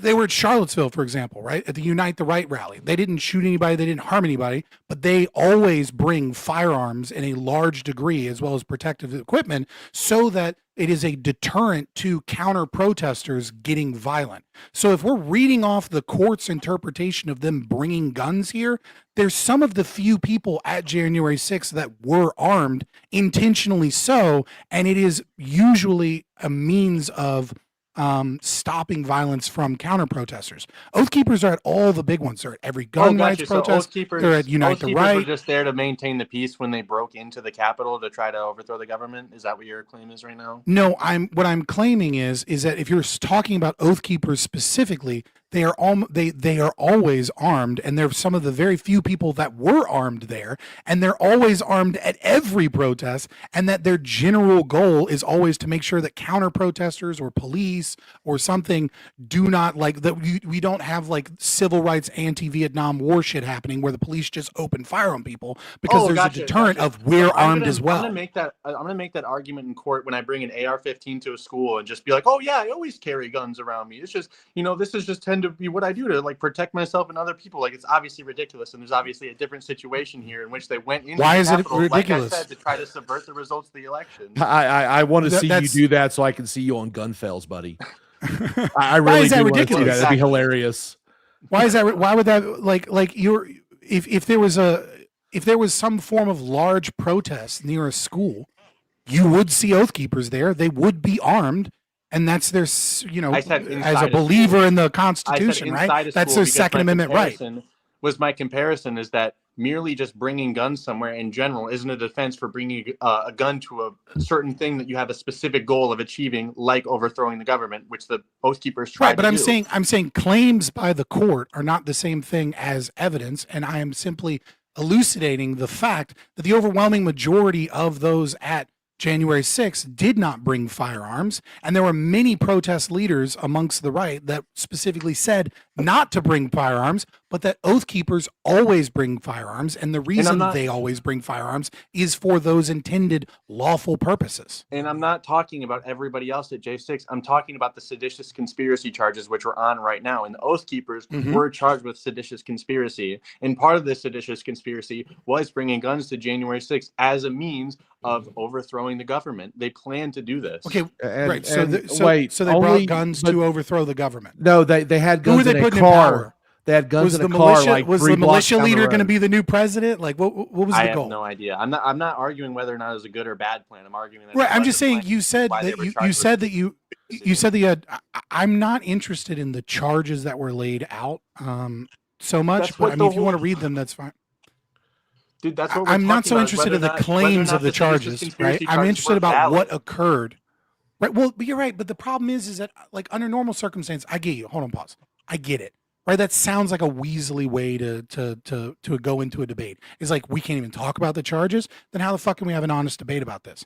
My issue is that Jason and I are of the position that the state was heavy-handed, and that the state was not following the normal means of justice, and instead was going above and beyond what was normal because of the political nature of this. And because of that, it's difficult to just then take the court's word, because taking the court's word isn't an admission of defeat of our version of the prompt to begin with, because it is our opinion that the court was heavy-handed and bullshitting in a bunch of their stuff. So when you bring up the movement of guns with oath keepers specifically, I'm telling you, this is, in reality, this is what oath keepers do at every protest. Okay, but the point, we were talking about seditious conspiracy for the past 15 minutes, and now all of a sudden you don't want to talk about seditious conspiracy. That's not what I said. I'm going over why these That's not what I said were at all. charged with the charge that they were charged with, seditious conspiracy. I'm laying out this stuff, and now you're saying, oh, well, let's look at the actual actions of this. Do you contest I the think charges? the actions are more pertinent. That's actually not what he's saying. My claim has been is more important than what the charges were, because the charges were heavy-handed. You won't address that actual argument. All you're going to do is sit there and fucking sock puppet everything the court said, because whatever they said is the holy goddamn truth. And that's fucking what was stupid, heavy-handed dude. about the charges? Jesus Christ, man. Okay, so the weapons that they brought into DC, where were they? Were they on the person? That's what I thought. Damn it. Oh, no. That's exactly what I thought. You know he didn't do that on purpose. No, I know he didn't do that on purpose. But the reality is the guns weren't on them at the Capitol. The guns were like 3 or 4 blocks down the way. Okay.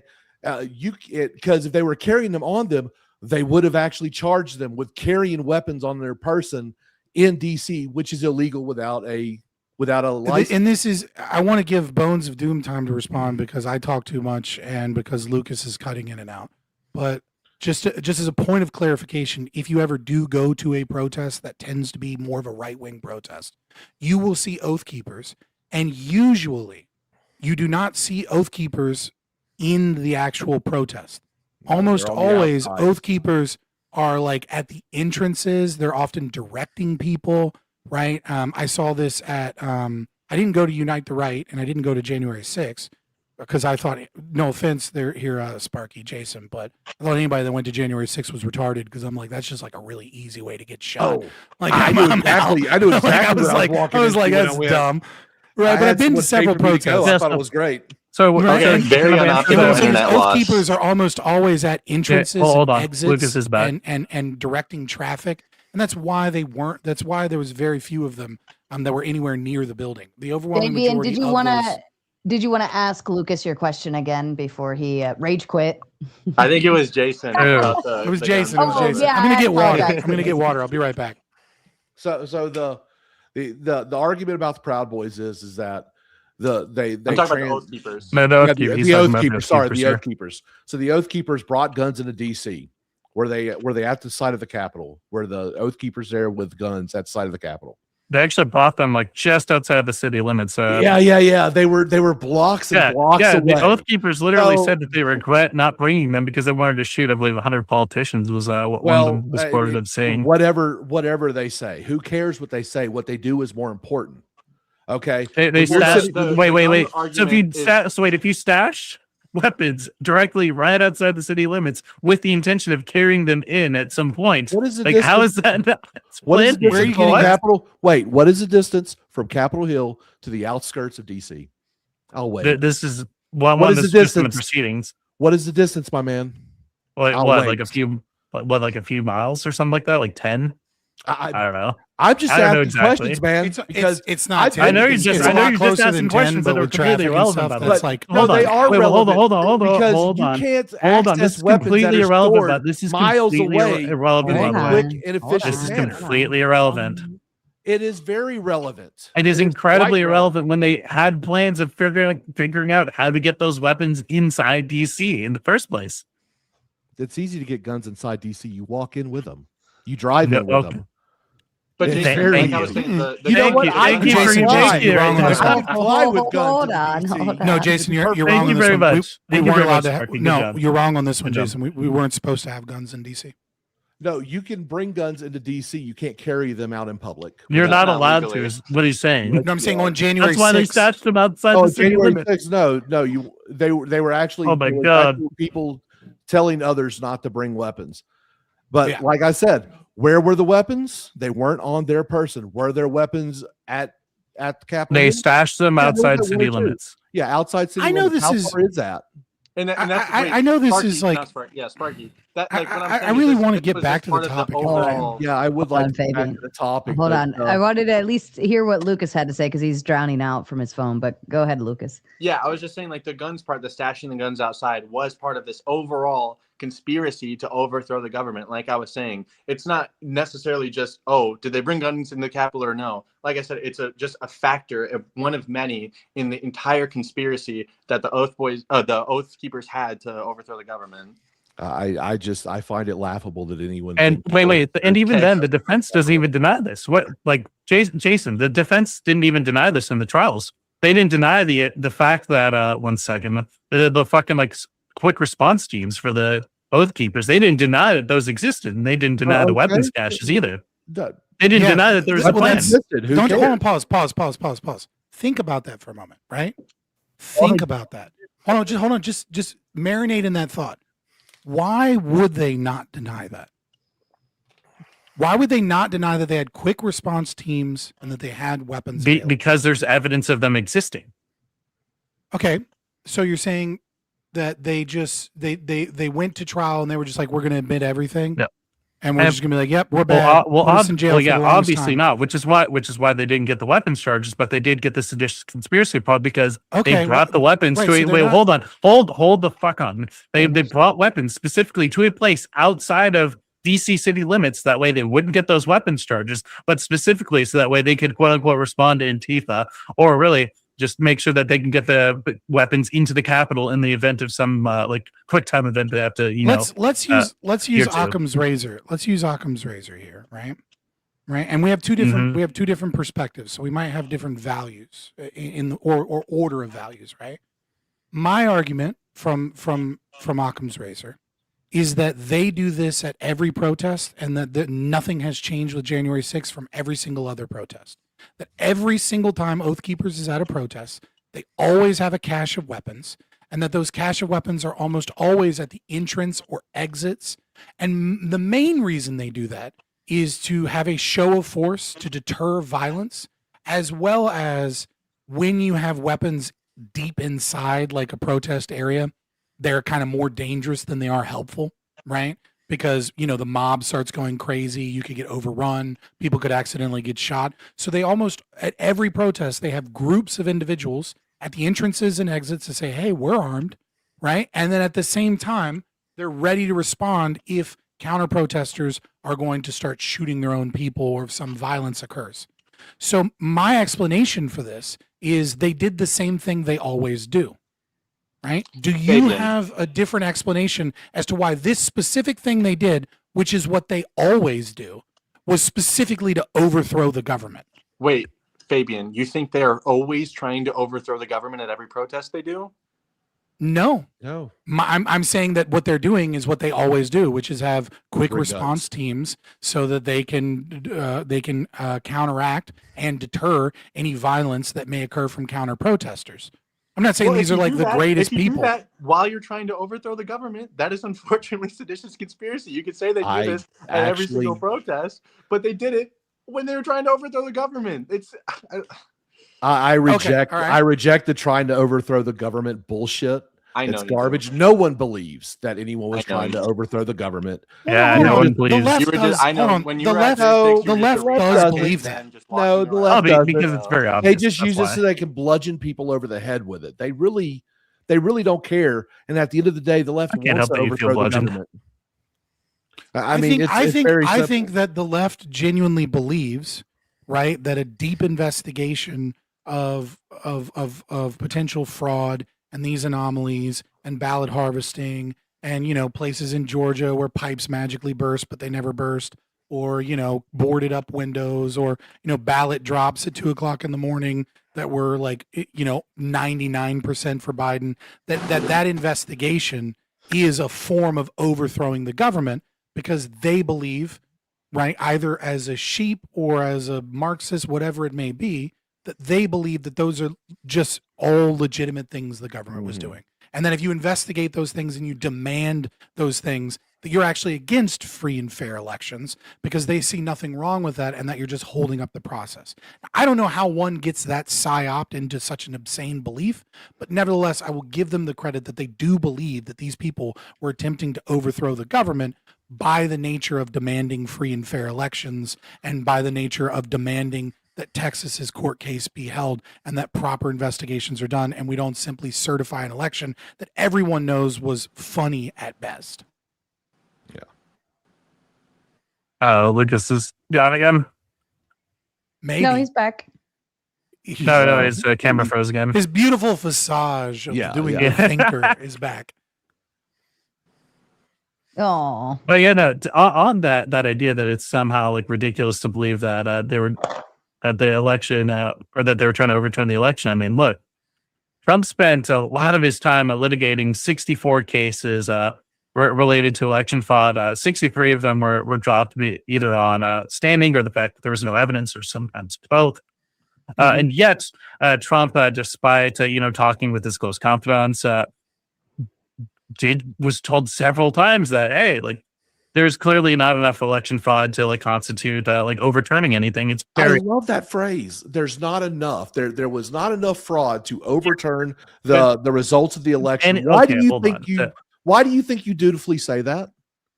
Oh, because any election is going to have like some degree of fraud. There's going to be like a non-zero amount of fraud cases. The question's not whether there are going to be fraud cases in general.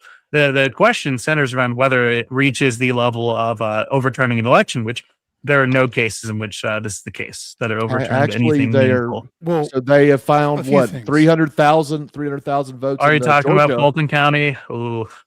Yeah, they're founded a bunch that weren't certified properly and everything else yet. We're counted. Oh, so that's not, those aren't fraudulent votes though.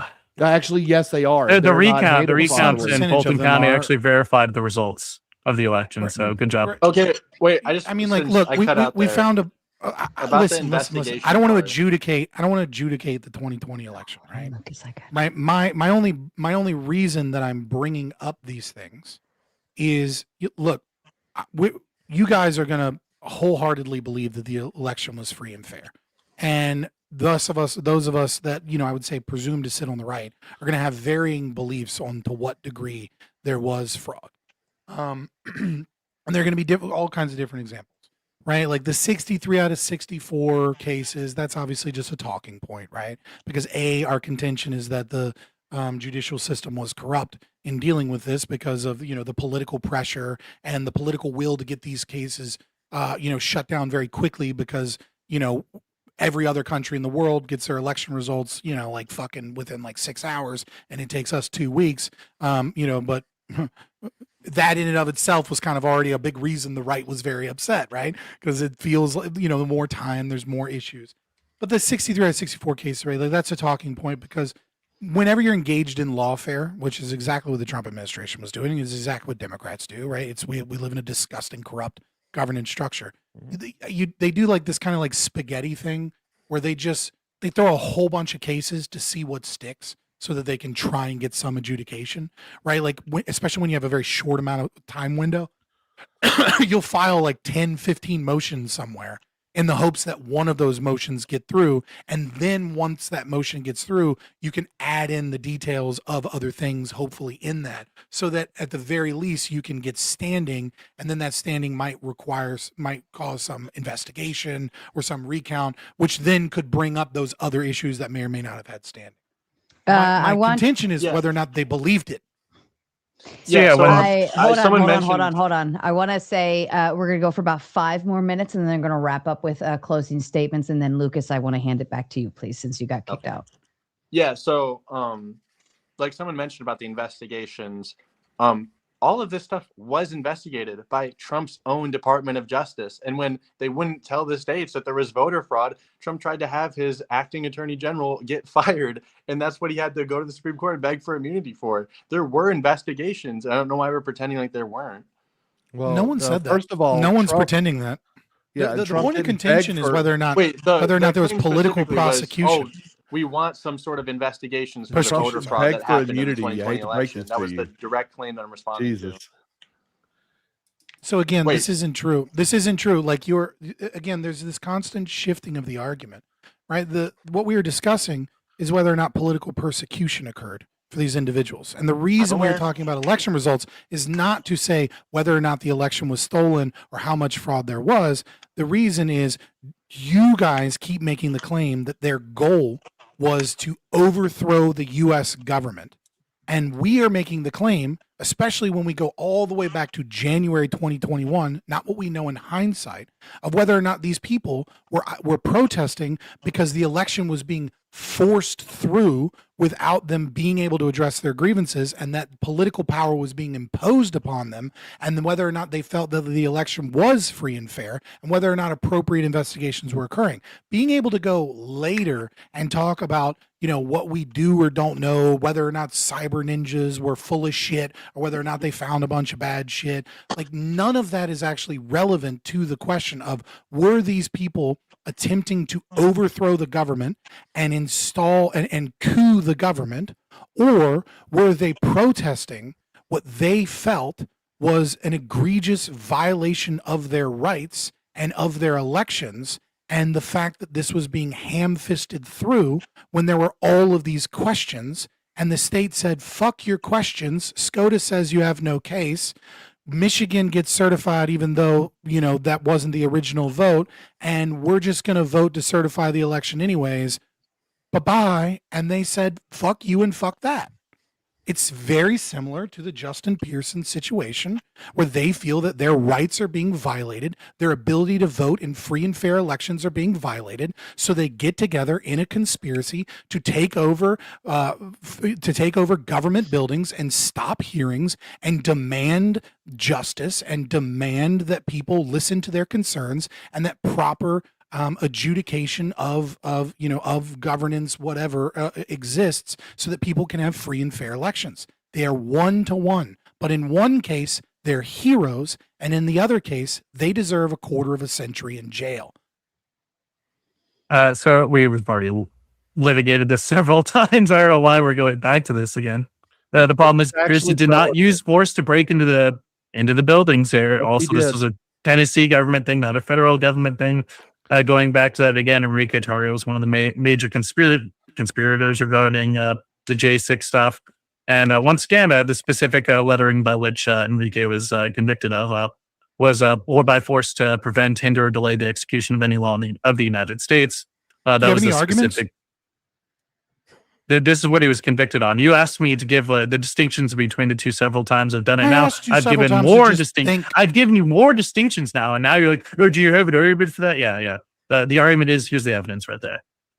Granted, it's not formalized, but you're not presenting these are the big claims. distinctions, and these are the big distinctions between the two. That was what I was asked to provide. Now you're asking me to provide an argument for them.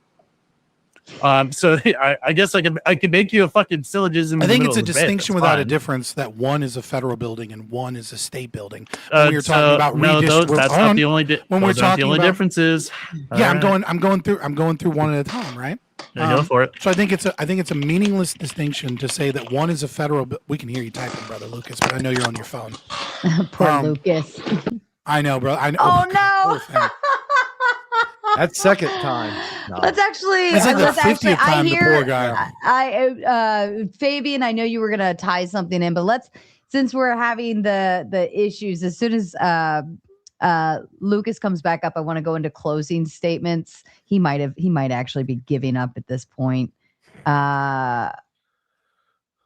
Yeah, let's go ahead and move into closing statements, and then we'll move into open panel Q&A. And we can, of course, still continue this conversation further if you guys are staying for Gauntlet mode as well. Bones, if you wouldn't mind kicking off with your closing statements, please. So throughout this entire argument has been, all right, like what is actually like seditious conspiracy related to, Enrique Tarrio's case, or anyone else who got charged with that? And what we found is that the best argument on the right is, well, what about this completely unrelated case that if you force to believe in the Justin Pearson case is pretty analogous to what Enrique Tarrio did, then that maybe it would also be considered seditious conspiracy in that if we imagine like all these other scenarios where it's also now under a conservative judge, that I would also consider lawfare. Obviously, it would be considered lawfare if you do that, but the problem is Justin Pearson's case is completely different from Enrique Tarrio's. The other thing, if this wasn't planned, then with respect to the Oath Keepers, then why is there this cache of weapons situated outside of DC specifically to avoid weapons charges within DC? Again, like all of this constitutes that there's clearly a plan involved. And then finally going to the core thing about whether all this was political persecution, it's very obvious that the charges that were brought upon all these conspirators here were very much justified, very much valid, and the best that they could muster is that but other people might have also been wrongfully judged upon, or there's like a somehow mismatch between like the left and the right. They were not really able to substantiate that either way. And then going back to this other thing, if we also can't compare like cases, which Fabian eventually started to attempt to do, which is what me and Lucas were attempting to do with our openers, I just feel like to go to the meta here, that's a little bit dishonest to say that Trump ended political persecutions, that we couldn't look at outside cases for any of this to kind of look at like cases and compare. So that's it. Thank you so much, Bones. I do apologize for your teammate. I know it's not your fault and I know it's not his fault, but I know it sucks because you've been trying to take this 1v2 for the night. So thank you for being a trooper. Jason, your closing statement, please. Yes, the grand scheme of going against the orthodoxy of what the traditional American ideal of what the electoral system should be will land you in prison for 25 years. Remember, you do not hate your government enough. There are multiple times that there are Democrats who will do the exact same thing, interrupt government proceedings, force their way into areas where they're not allowed, and nothing happens to them. Yes, the January 6th prosecutions were political because for once the politicians felt threatened. And I think we should return to the American tradition of making politicians afraid again. For too long, we have allowed our so-called leaders to tell us how we should feel and everything else. Now, I am not like my partner here, Fabian, who is an anarcho-capitalist, but I do understand exactly where he comes from.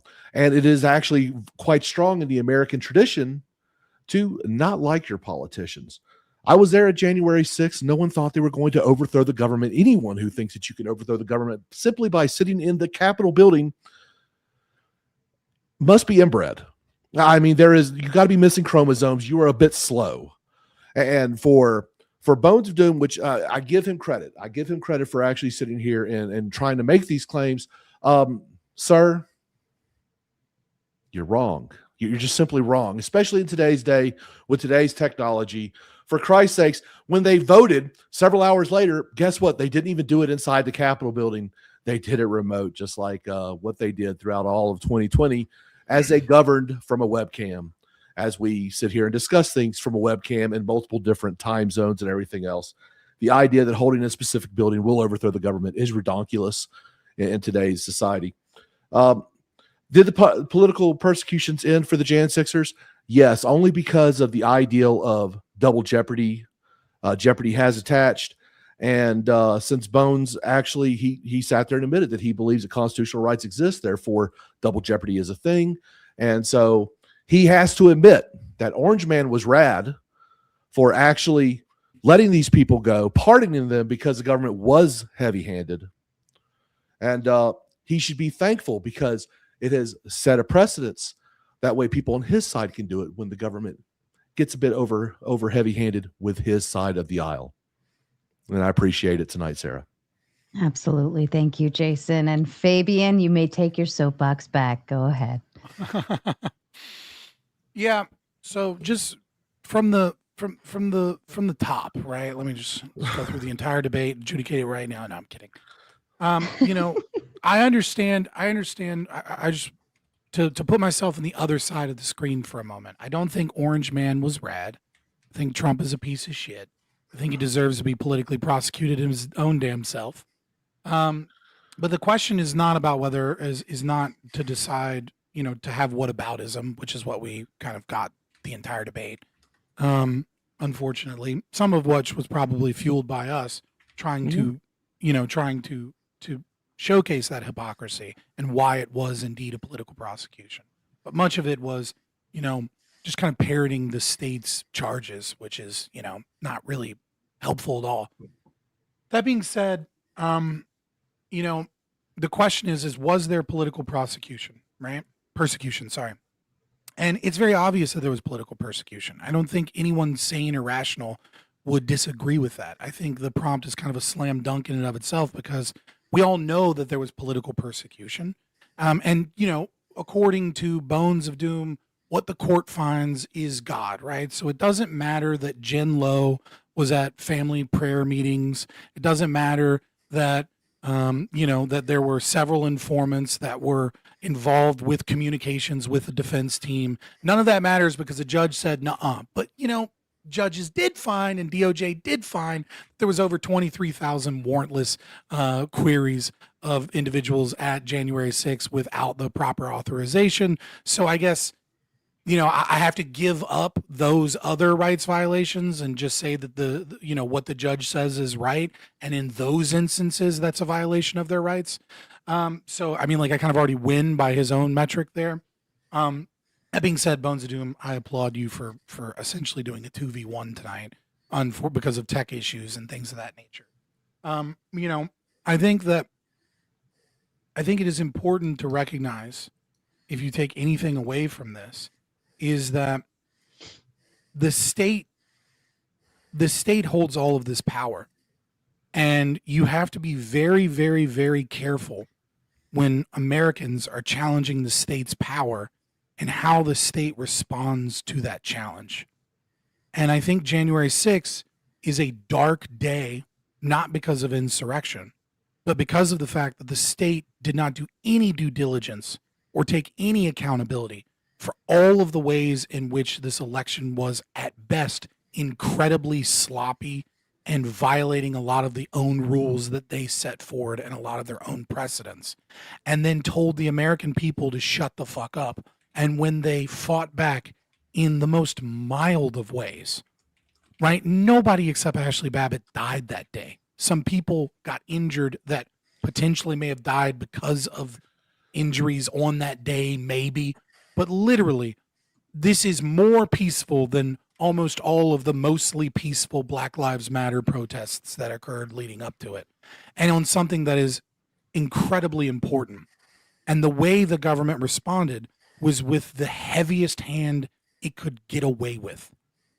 And supporting that sets a dangerous precedent for when the right is in power. And I think many of the left are seeing that now with ICE detentions. They're seeing that now with deportations of people that are on visas in colleges and things of that nature. And it's only the beginning. When you excuse it on the other side, you allow them to use that weapon against you. And you're lucky that Donald Trump, the piece of shit that he is, isn't as heavy-handed as Biden was. And you may not be so lucky in the future when another conservative, Republican, or fascist is in power. So even if you hate January 6th, I implore every leftist to rethink it and think about what it means when the state has the power to stop those forms of protest. All right. Thank you so much, Fabian. I appreciate it. And also, Lucas said, my closing statement is I'm handsome and correct, and these chuds are wrong. We appreciate you, Lucas. I know tech issues are, they really can be a killjoy sometimes, but we'll get you situated for the next round. Okay, if you are wanting to join for open panel Q&A, the link has been getting dropped into the live chat. If anybody else is streaming to their audience and you want to drop it, it's backstage for you if you'd like to do so. We're going to run through a few donos real quick. We've received an anonymous donor for $25 just to say hello to Mater Nation. Shout out to you, darling. Tom Carpenter says, yeah, but they weren't illegal aliens, so their rights didn't matter. Shout out to you. Kevin Vincible, I like that. With the Big Five says, evidence from court records, witness testimony, and police reports confirms that individuals involved in the January 6, 2021 Capitol attack had firearms. Would anybody like to respond to that? I think out of the thousands of people that were there, I think they located maybe one or two firearms on the premise. So, it's America. I think there might have been more than that in the final tally, but I think what ends up happening is you get a lot of media reporting and equivocation between the usage of the word firearm and the usage of the word weapon. And so the media did this really interesting, like, kind of magic trick where they would talk about weapons. And so the flag pole would be considered a weapon. And so then they would be like, oh, these people were armed and dangerous and they had weapons and all this other stuff. It's like, yes, some people, obviously, you get enough people together, they're going to have firearms, right? Mm-hmm. And particularly, I think that was one of the greatest mistakes of January 6th is that they didn't all bring guns. I think you all should have brought guns. I think there should have been 80,000 guns there. And I think it would have been a very, very different situation. It would have been peaceful but, as hell. But I'm It a really little would. crazier. I'm a little crazier than other people. So yeah. And so I ran into one person that had an entrenching tool, like an army shovel that's foldable or Like whatever. the one you like fold over and sit Yeah, on. yeah, yeah. It's like a chair. Speaking of weapons, I mean, look, And- this is Sean Dunn's weapon right here. Okay. So I Who's Sean literally. Dunn? So but he basically he was a person who was protesting the police at one point, and he threw a sandwich at one of them. Yeah, There was this whole trial about Subway sandwich. the Subway sandwich. So this is me like showing solidarity. Can I with just Sean say? Dunn. Can I just say right now? I endorse without a doubt throwing Subway sandwiches at cops. I mean, they are shitty sandwiches. I'm not going to tell you a specific cop or a specific time, right, to not violate TOS or anything. But if you throw a Subway sandwich at cop, I want to see that on my feed. Like that shit's hilarious. Or a food truck burrito. That'd be fun too. But Ooh, now I'm hungry, you bastards. Do you really I want to think waste like a good food truck burrito though? No, Yeah. no, I Exactly. shame all of you for doing that. But a Subway sandwich though, absolutely. I don't know. Their garbage. chicken teriyaki and the chicken bacon and ranch, they're pretty good. They're pretty good. I mean, I love food. So, Yeah. all right. And again, reminder, if you do want to get backstage, now's the time to get back there. And we'll get you up here in just a second for open panel Q&A. Iotin says, questions, concerns, put it in a tomato tax and you will be heard. Cool secondary effect, gauntlet mode. Yes, you guys did earn your gauntlet mode. We got some cash apps that came through that completed the dono goal. So you are most welcome. We will go into full gauntlet mode tonight. And Iotin also sent out 5 Raging Tomato memberships. Congratulations to you, lucky lottery winners. I think we actually got a newbie in the chat who got hit with one. Congrats to you and welcome. Carpenter Tom doing what Mama Tomato said. Mama Tomato's been in the chat all night telling you guys what to do. And Tom Carpenter, of course, obliged. And also obliged a little further. He sent in a big 50 on the Cash App to say, as Mama says, Tama does. Thank you so kindly. Tom Carpenter, we appreciate you. Proud supporter here at Mater Nation. And of course, Jim has returned once more. We haven't scared him away yet, but he sends in the Big 10 to say good stuff. And last and final one I'll read for now before we open the panel. Calvin says, at Fabian, you're getting your soapbox back. Why do J6er empathizers always run to BLM to justify their actions for attacking and trying to delete politicians? Destroying or looting property is not the same as attempted murder. Well, I think there is I think attempted murder, right, is not the same thing as looting or destroying private property, in the sense that a life kind of has like a subjective infinite value, whereas there is a value to the private property that you're destroying. Right. I will say this: if someone is looting or destroying your property, you should be able to off them, right? Just fucking kill them right then and there. And you should be able to piss on their corpse and laugh about it and film it and put it all over social media. That being said, if they do escape and they apologize, then, then we can adjudicate how much money they owe for the destruction of property that they did. In terms of murdering a politician, there's a relatively few politicians that you could actually murder and it wouldn't just be a justified killing. And I think Thomas Massey might be one. I'd have to go deeper into like Ron Paul's to see if he is one. But any politician that has advocated and voted for taxation, that has voted for, increasing money being spent, any politician that has advocated for any war that has ever existed, et cetera, right? Any of these human rights violations, then you can't really murder them, right? You're just getting back restitution for the crimes that they've committed. That being said, if they recant their crimes, they apologize for the theft that they voted for and supported, right? Then maybe we can determine, what punishment is justifiable. But yeah, like you can't murder a politician that is stealing from you, stealing millions and billions from you so that they can go bomb brown kids somewhere. Like that's not really murder. That's just justice. Oh my God. Fair enough. All right. There's like, I can damn. I love Fabian. Scott, you're amazing. Fabian, if there's anything I've learned from you from I've been in the Twitch poll scene for a little bit. So like I've kind of been around on all Twitch poll streams listening in, but if there's anything, you are pretty steadfast on your political opinions. And also no fucks given. All right, gentlemen, you ready Well, to there's meet your some panel? fun. I don't violate TOS. You know what I mean? No, I don't know. That is true. Not doing I follow that. the rules. That's Yeah. Careful to follow the Go rules. right up to the line. That's all you got to do. Look, as long as it doesn't I may be violate 10 times Brandenburg, crazier than Ohio, you're Jason, good. but I've never been banned on Twitch, all right? Or on I'm not YouTube. banned on Twitch. You were for a period of time, as was mentioned Ooh, earlier. yeah, that is Are that is we ready true. to meet That our is true, panel, buddy. gentlemen? They're all waiting patiently backstage to talk to you. Let's go.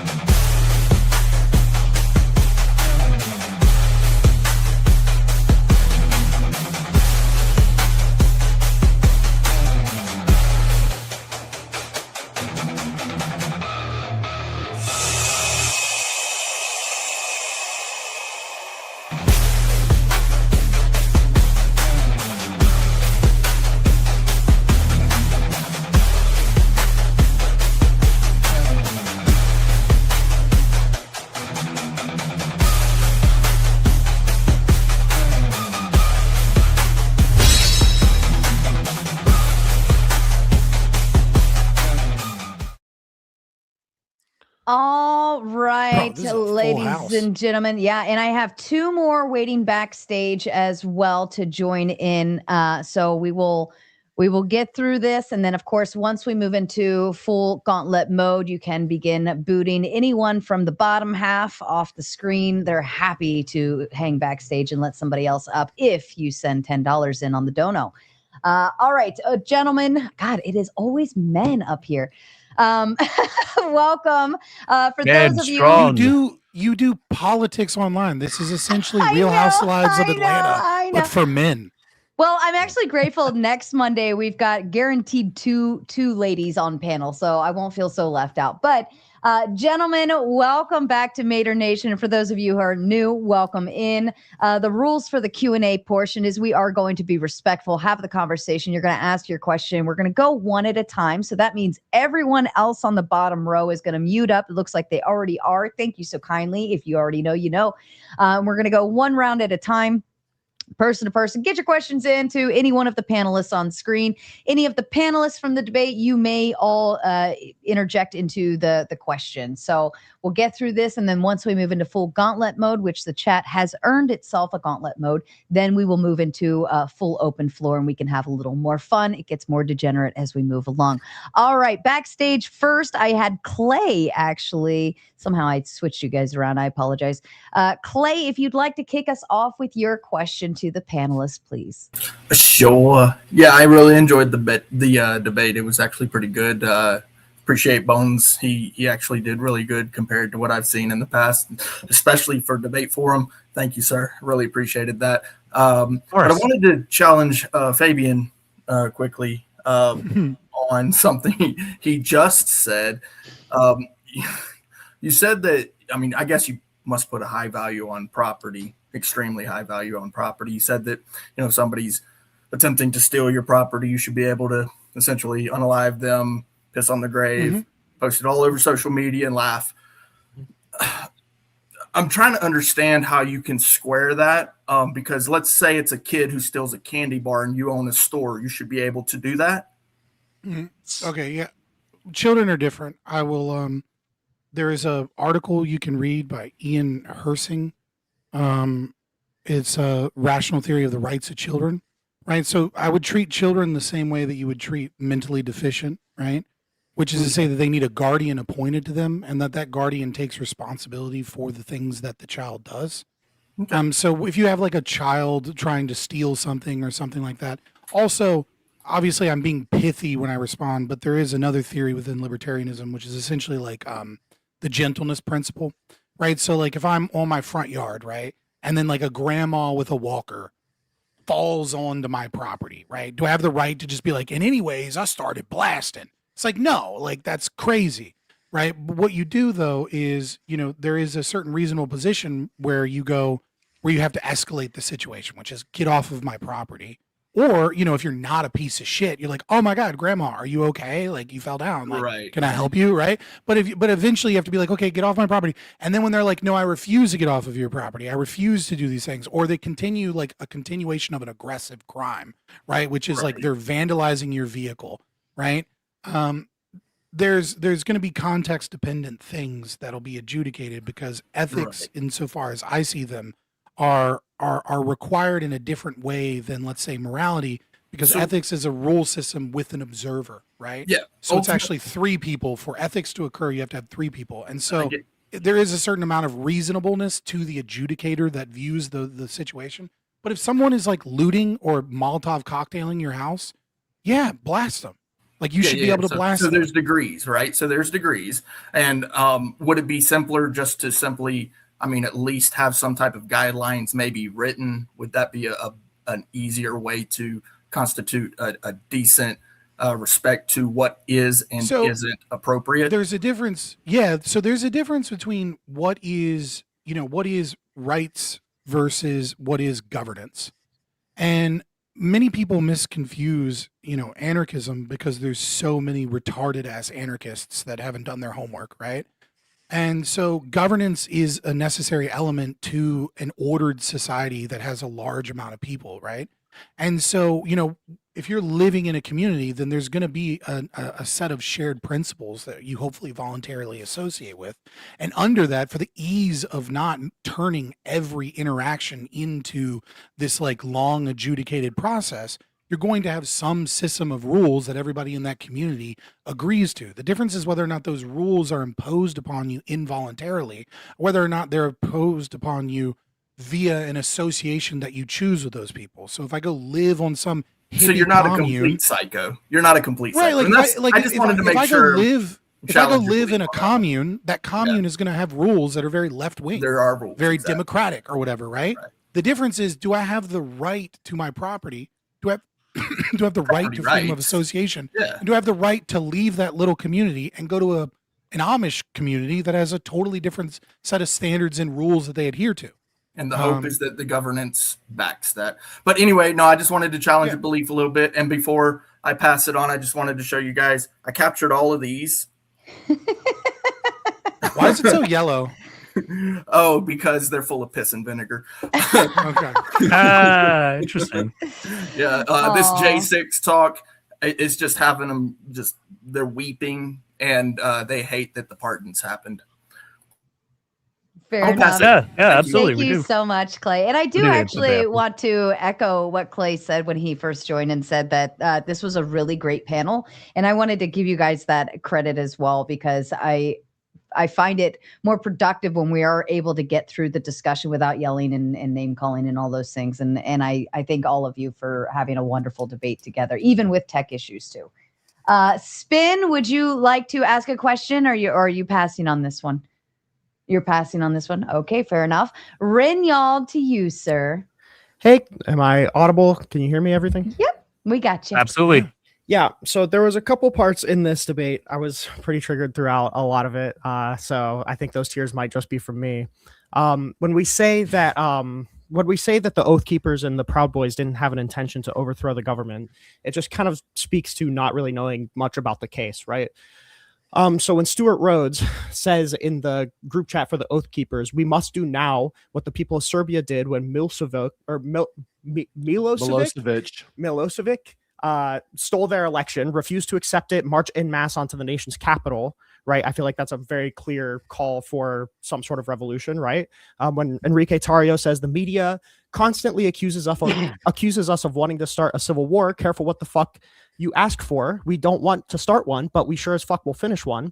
And then they circulate the 1776 returns memo illustrating the Proud Boys occupying all of the buildings in the Capitol in order to stop the certification of the election, which, 1776 was our insurrection, right? So I don't know what else the 1776 part of that memo name would even be referring to. So like, we agree, like if all of those statements are true, their intention almost certainly was to overthrow the government, right? Or at least to insurrect against the government. Like you just, I disagree, but maybe we can pull this apart a little bit, right?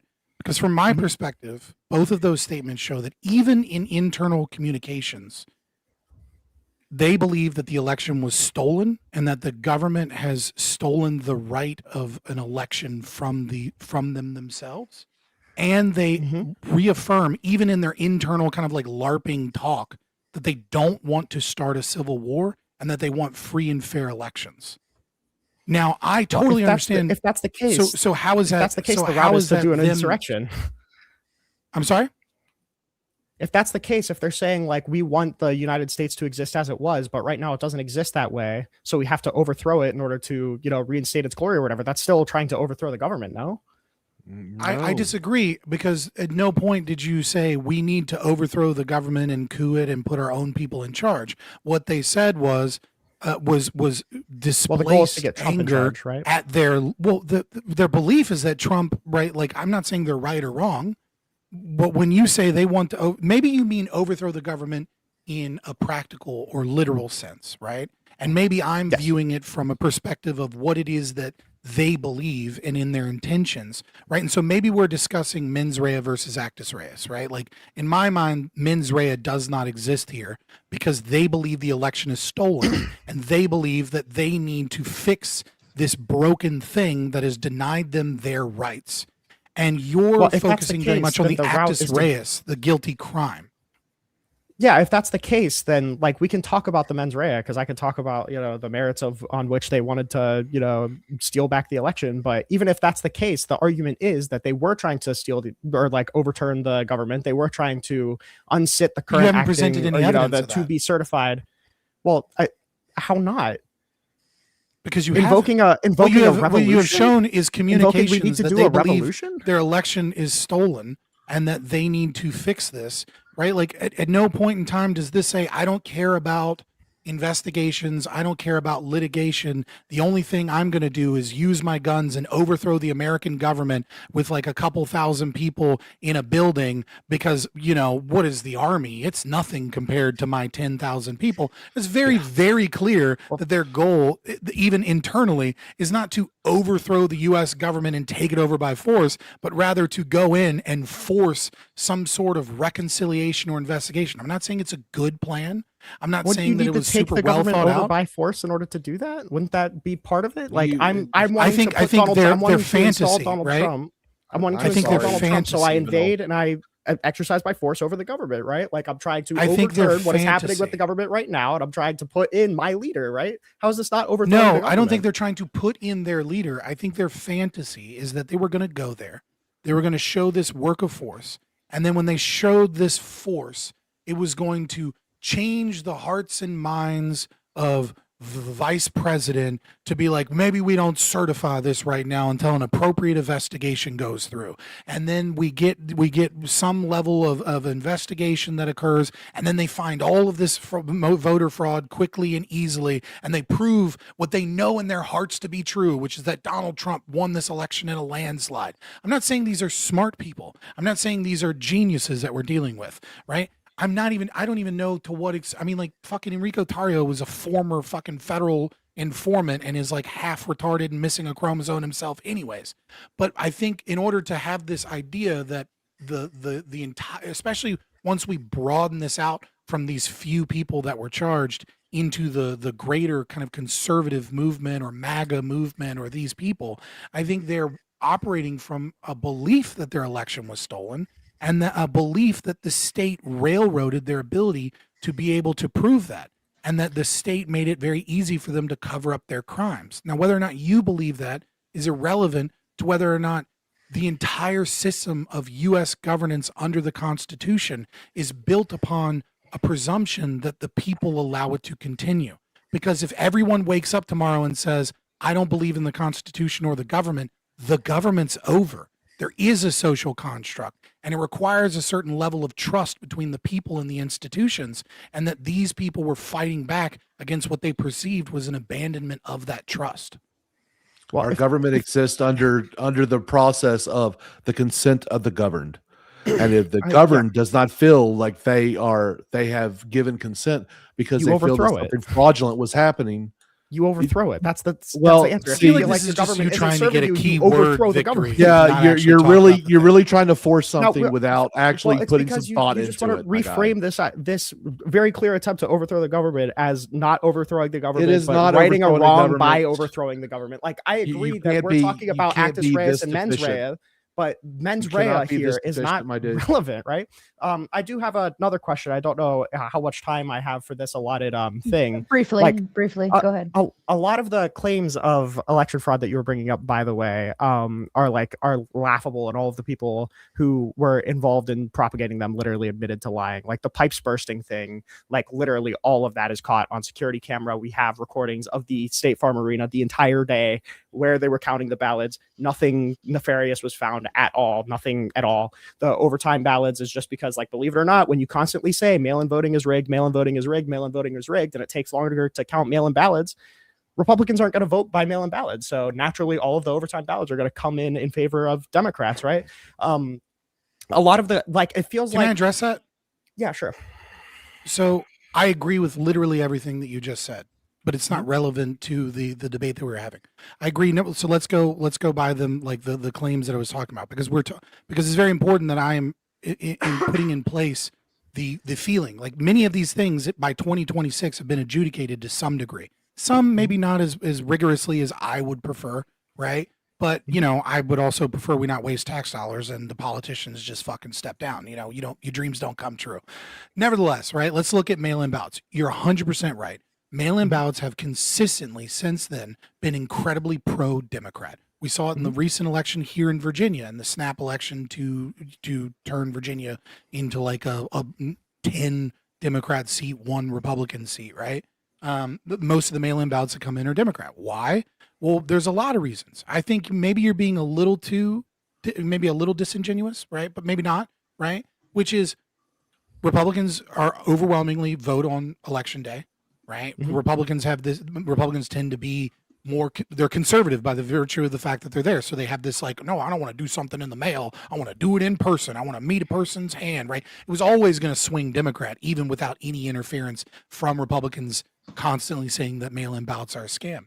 That being said, there's also another factor, right? Which is, you do have ballot harvesting with mail-in ballots. And I don't necessarily mean that you have like some Democratic operative going to like a place where everyone has brain injuries and collecting 20 ballots, right? That does happen, but that's an incredibly small amount of what occurs, right? Like, but what you do have is you do have family members that are like, some kid that wasn't going to vote and wasn't going to show up to vote day. The mom pressures them into voting. And now they're, instead of having a private kind of just you in the poll, you have this family pressure that occurs that I think does swing towards Democrat and is a little bit coercive to a certain degree. But to what degree is that important? 0.2%, right? When you win an election, 53 to 47, that doesn't really matter, does it? Right? In terms of like the pipe bursting, I think it's a little bit of both. Right, we do have video now, and I think we had video right before January 6th. I'd have to go look at the timeline. We had the video almost immediately. The state investigator released but the video. But we do know that observers were asked to leave, and that was not okay. But we do have video, right? So we can kind of observe it, and we saw them pulling boxes from weird places. But it turns out that was just where they were throwing the boxes in between, or maybe it wasn't. Even still, the ones that they counted there still weren't going to get us into the 13,000 votes, right? Like, I think it is likely that because of just the simple nature of mail-in ballots, because lazy people that tend to often more vote Democrat than Republican are now voting in higher margins, and because of other influences, and because of Donald Trump fucking shit up in COVID that he probably lost. That's not what's important.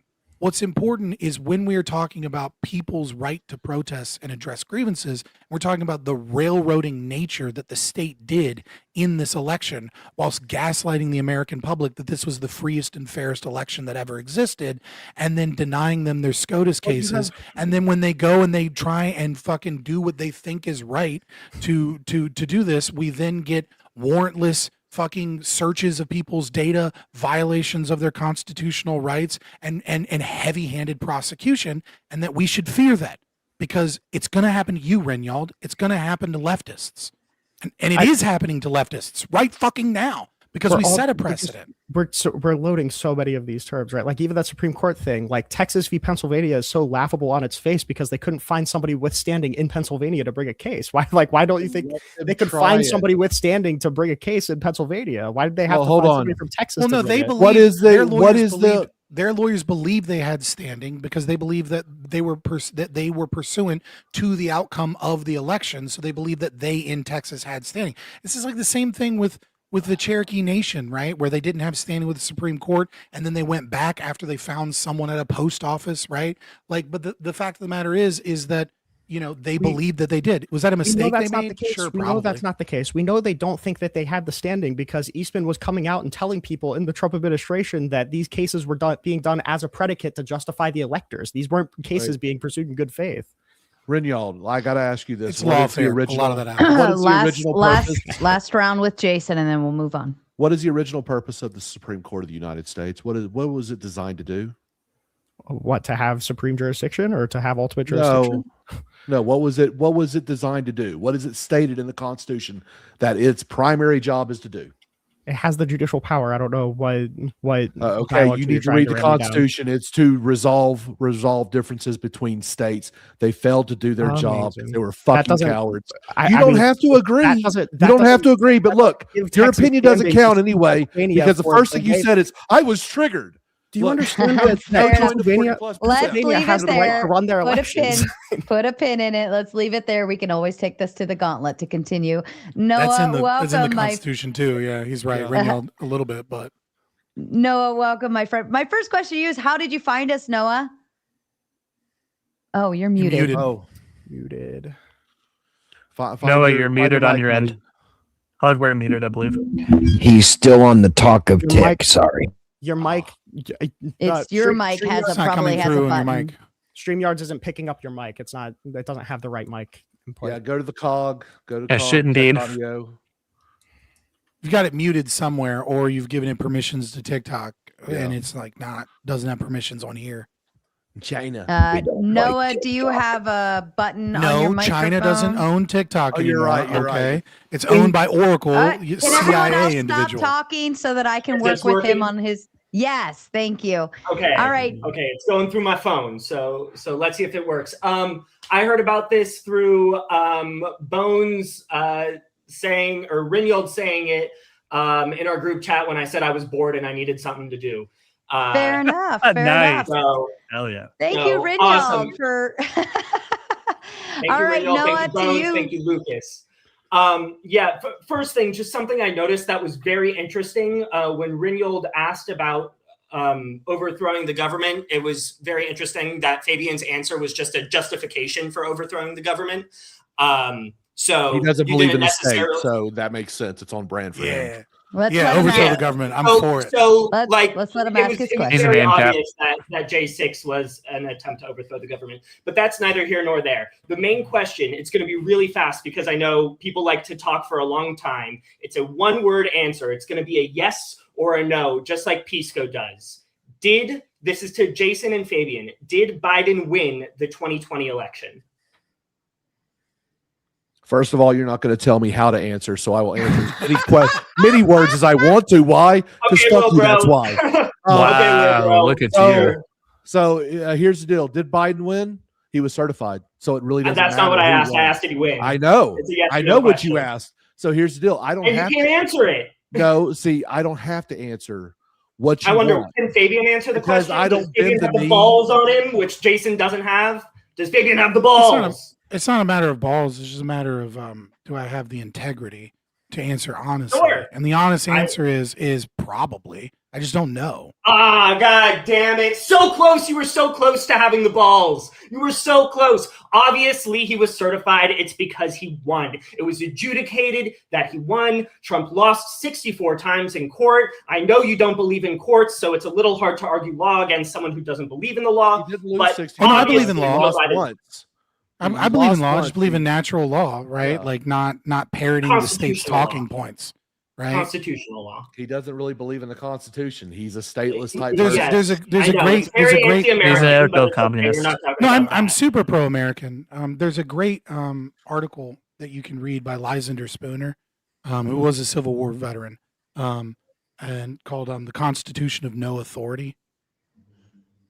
Check it out. Okay, I think if you go against all the values that are American, you are both anti-American and un-American. What are I don't go against the values that are American. I consider the Constitution to be American values, and if you are anti-Constitution, How is the Constitution a value? That's not a value. That's not what values are. Constitution is a founding document. It's not a value.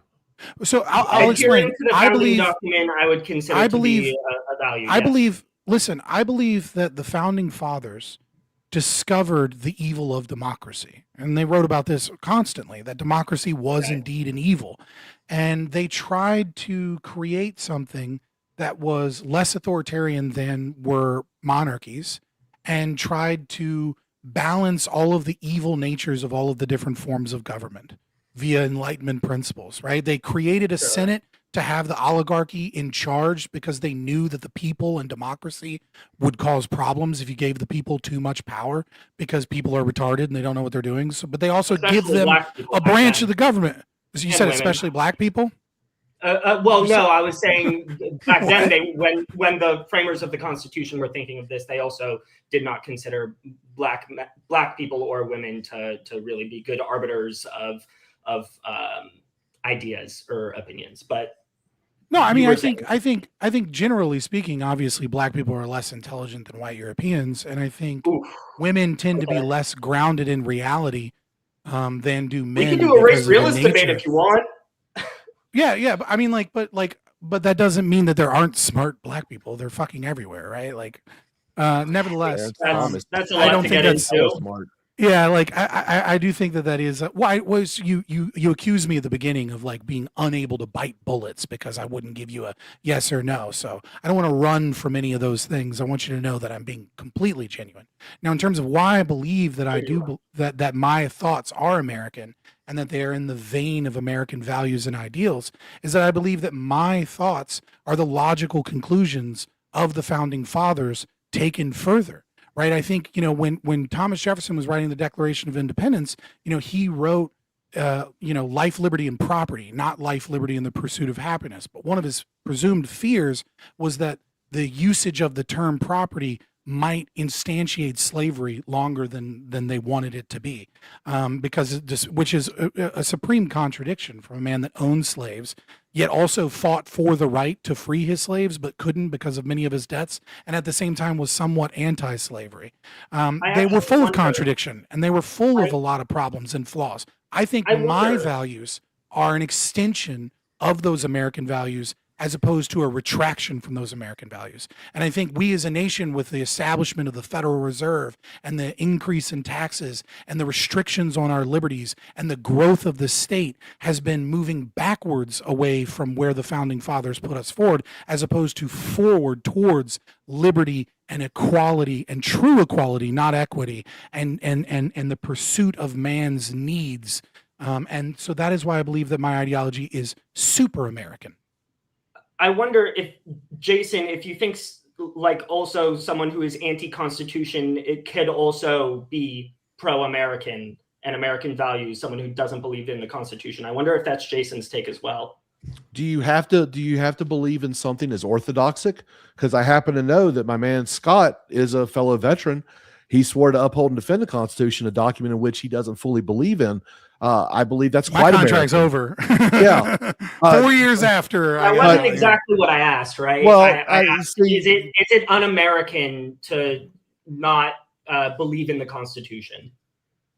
No. Is it against American values? No, I don't think the Constitution is American values. I think it is a framework of how the government should be ran. And if you actually read the Constitution, you'd realize that our federal government runs nothing like what is listed in those. Well, obviously, it's not running like that now because we. No, it never has in my life or your life, sir. So my life hasn't been as long as yours, obviously. But yes. So you should probably read the Constitution and get disgusted with how. I understood it much better than you did, I'm sure. Maybe not Fabian, really but I definitely understood it better than you did. Let's go ahead and move on. Thank you, Noah. I appreciate you being here. We'd love to definitely get you back on some more panels here.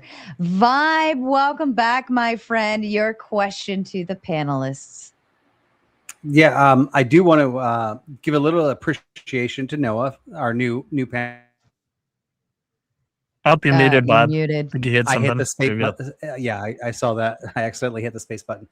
And by the way, great come in, commanding, powerful. But I do want to say you didn't personally count the votes. Neither did I. Neither did Scott. Neither did Jason. And their answers were perfectly acceptable when they said they accepted them, but they can't back them up, right? So that's just a statement there. Like, and you can't either. None of us can, but we all accept. I actually Now, personally this counted kinda- every single vote. Yeah, I doubt you count. did votes. I know you They were did. with him as he did it. Yeah, right. I was but literally love there. the passion, and running. that was awesome. I just wanted to make a comment on that. That I don't think their answers were disingenuous, right? But this is actually kind of what January 6th is about. And I am, and just for full disclosure, I voted for Trump even on this term. Would I have a beer with him? Probably not. So he is my candidate of choice, but not my favorite person in the world. Now, when it comes to January 6th, I have a Fabian view or Scott view of this, kind of like if somebody's in your front yard and they're being annoying, you got to get them out of your front yard. I kind of feel it doesn't matter whether it's the left or right. January 6th was somebody coming in to the Capitol. I don't care if you're running in with a flag. I don't care if you're running in with a gun. I don't care if you're one person. I don't care if you're 2,000 people. That is not tolerated in our government. It is never tolerated in our government, and it should be considered a terrorist act. I find it inexcusable that Trump actually pardoned 1,500 people. So I don't know who I'm addressing here, because I'm actually like half on one side and half on the other side. I find it completely inexcusable, because I think if one person runs in the Capitol, and by the way, we all know 100%, if you storm the Capitol and you take over the Capitol, you did not take over the United States. It's a losing battle. I think Fabian said it like you must have a brain cell missing to think that if you take over the Capitol, you're going to take over, you're going to overthrow the government. That's never going to happen, right? So I'm just curious on your guys' thoughts on that. Like, so I don't think it's excusable for the left to run with one person with a flag. I don't think it's right for the right to run with one flag. I don't think any run at the Capitol because you don't agree. I think you can protest. I think you can put a flag up. I think you can say I don't like it, but I don't think there's ever anything acceptable on storming the Capitol 100%, regardless of what your views are or anything. That is our government, whether you agree with it or not. It's a terrorist act. I think everybody should have been prosecuted. I think they all should have gone to jail. I don't care if you're left or right. Done. I disagree with you. I believe in people's right to protest, and honestly, you can't tell me what is a legitimate or illegitimate form of protest.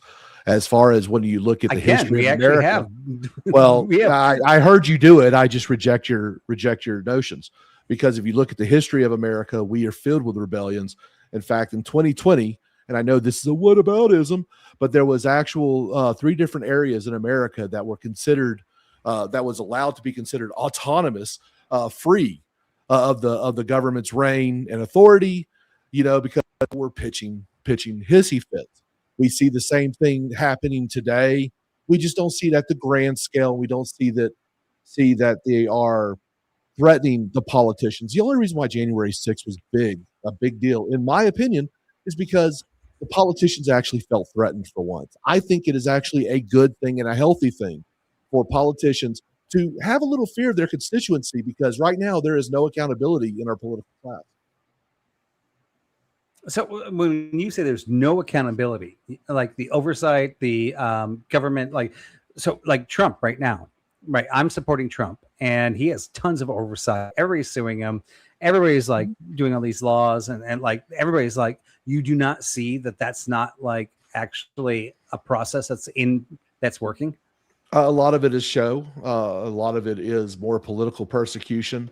And I can say things that are happening on the, towards the left that can also be considered forms of political persecution. Honestly, there is no real oversight, because I don't believe there's any honesty in American politics today. I'll say this. I understand where both of you are coming from on this, and I'll take the middle path, which is the most reasonable path, which is obviously there's some level of accountability. Accountability is everyone faces some level of accountability. It's not about whether or not accountability is being seen. It's whether or not other people perceive that accountability to be a full accounting, right?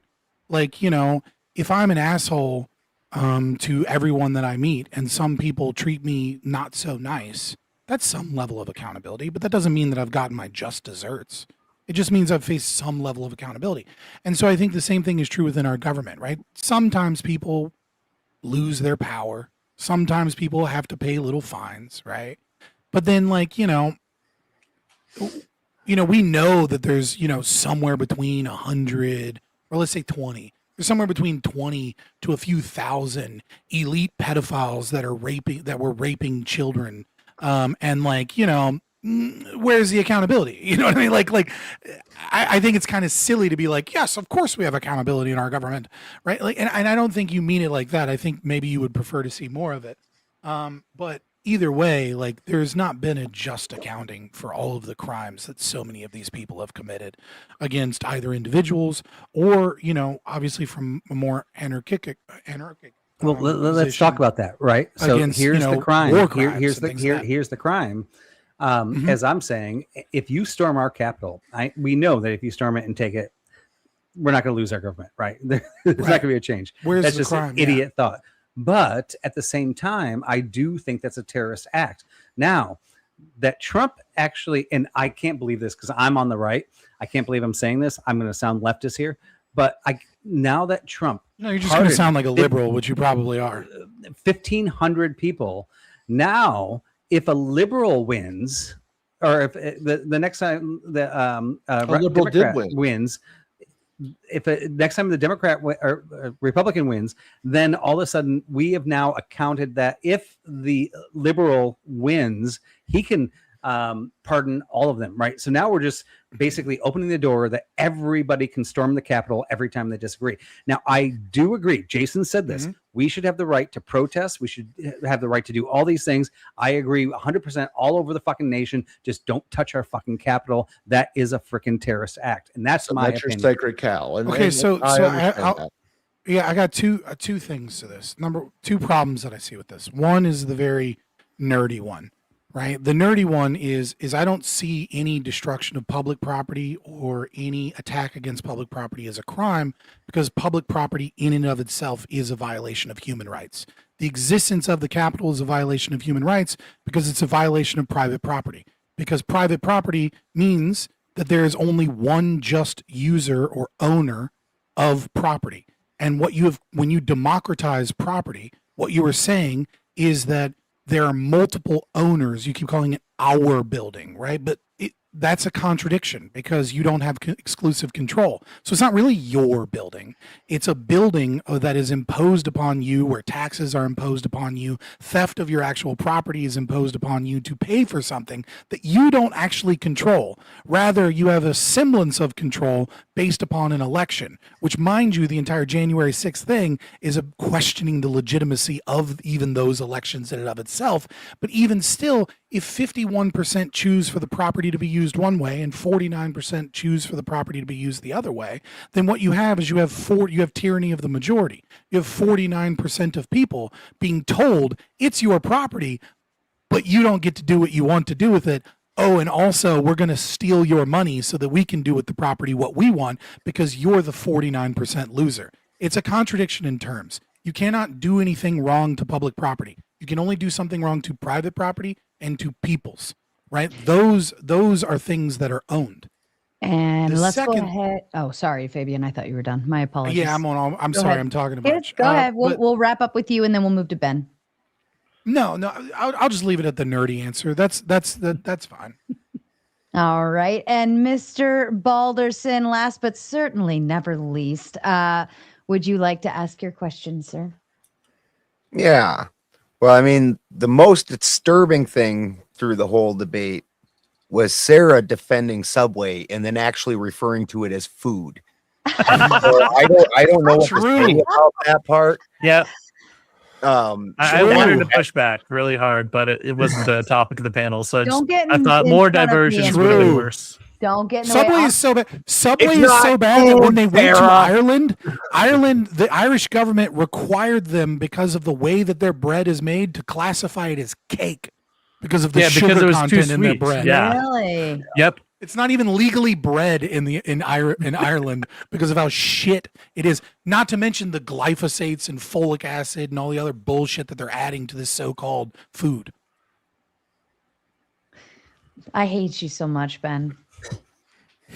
All of that, If- and that's what you if got there's- from it. If there's anything we can unite the panel on, it's that Subway objectively sucks. Fuck you. Subway is the best. Okay. I condemn, by the way. Me Nah. and Spin City, the smartest person on this panel, agree that Subway's good. Yeah, Nah. you're in with Spin on this one. That's bad company. Yeah, But the best company. If these gentlemen that folks that were went to the Capitol to make their disagreements known, which any reasonable person actually would see why they had a problem. The statistical anomaly in that election was insane. Like in Vegas, they would have taken you into a back room and busted your hands for that shit. Again, so assuming they believed that, and that they were going to try and stop the what they would have called the cheat, would you not assume stop the steal? Would you not assume then, though, when the steal went through, that anytime somebody's tried to throw, whether you would consider it a coup or something fighting against the government, that they're absolutely not going to see the light of day? And again, they're just lucky that somehow one of the only times in the world the guy that was in power went out of power and came back into power. That does not happen often, and they just got fucking lucky, or else they weren't going to see the light of day again. Would you not assume that they should have expected that? Expected what exactly? Look, to be thrown the in insurrection part? prison forever. No, they well, none of absolutely them. Well, none of them went into prison forever. Right. Well, it's because also they not got something that would lucky be and Trump expected. came back into power. I explained that. No. The largest sentence that was brought out in that entire thing was against Enrique Tarrio, and that's because he was one of the main conspirators with the Proud Boys, and that was 22 years. But and he that was wasn't- he with wasn't 10. That pardoned. was spread across 10 charges, by the way. Most people only saw maybe upwards maybe 1 to 2 years. No, I wouldn't expect all these people to get charged or sit in jail forever. No, that's not true at all. Well, so there are ways to actually expand a conviction, and it can be done quite easily with just simply COs making claims of things that happened and adjudicating. I was enjoying.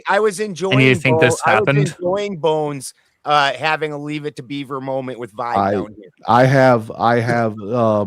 don't say that this did happen to J6ers. I said it could happen, and it has happened to other prisoners in the past. The deal is, if you take a shot at the king, you better not miss. Mhm. Hey, look, what is it? Senator's panel again. Cold Force, old Cold Force himself. The friendly federal assassin.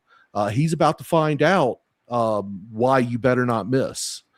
Just like the Ukrainian freak that tried to shoot Trump at the Mar-a-Lago freaking golf course. He wasn't Ukrainian.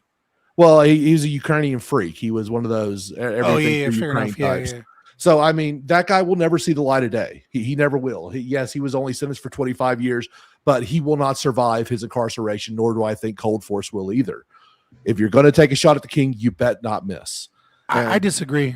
I actually disagree. I think you're giving people way too much credit, right? I think overwhelmingly when we look at studies from criminology and things of that nature, right? There's usually a sweet spot around 15 to 20 years where beyond a certain point, there literally is no additional deterrence towards crime. in and this is one of the reasons why Canada, for example, has like limited sentences even for things like murder, right? Because the research pretty clearly shows that there's no difference between life in prison and like 20 years in prison. Yeah. The difference is whether or not you think you're going to get caught. And I think especially when you were talking about the fervor of politics and protests and mob psychology, I think a lot of the people there were probably just, in the Caught up. moment doing really dumb shit. And then I think amongst the people that were, like the Proud Boys, the militia people, things of that nature, I think they have a fantasy, a fantasy of being political prisoners. I think they have a fantasy of being a martyr. And that they probably would expect that, and probably to a greater degree than they actually would have gotten. Because they like the idea of, I think men especially have this aspirational goal Sacrifice of like for a better achieving good. or putting your name somewhere, or of like, having some level of infamy, especially if it's martyr to a good cause, or even maybe even sometimes a bad cause. Even by their own admission. So I think, but Scott, we've got the Michigan militia and all these people that are like doing these things. I'm from Michigan, by the way, but in the end, right? Do you think storming the Capitol is a valid protest versus actually, like, I agree with First Amendment my opinion, rights. there's I no agree reason with to ask certain this. things, but do you think like that type of thing is actually? I think killing a Donald valid Trump is a protest? valid form of protest. Before we move along, because that was Ben's question. So Ben, were you kind of done with the back and forth there? Sorry, I had not been, but I'm gonna chew vibe up for this one. Leave it to Beaver. Well, hang tight, everyone. I also want to, since I already went ahead and kicked it off, the gauntlet is officially open. If you are watching over on the Raging Tomato side, you can catch the raid over. If you already know where you're going, get there. Otherwise, I dropped the link into the chat. I'm shutting down everything else on my end. You can only find it on the gauntlet on my end. All right, Ben, I'll hand it back to you. One moment. Since we're going over the gauntlet, I have got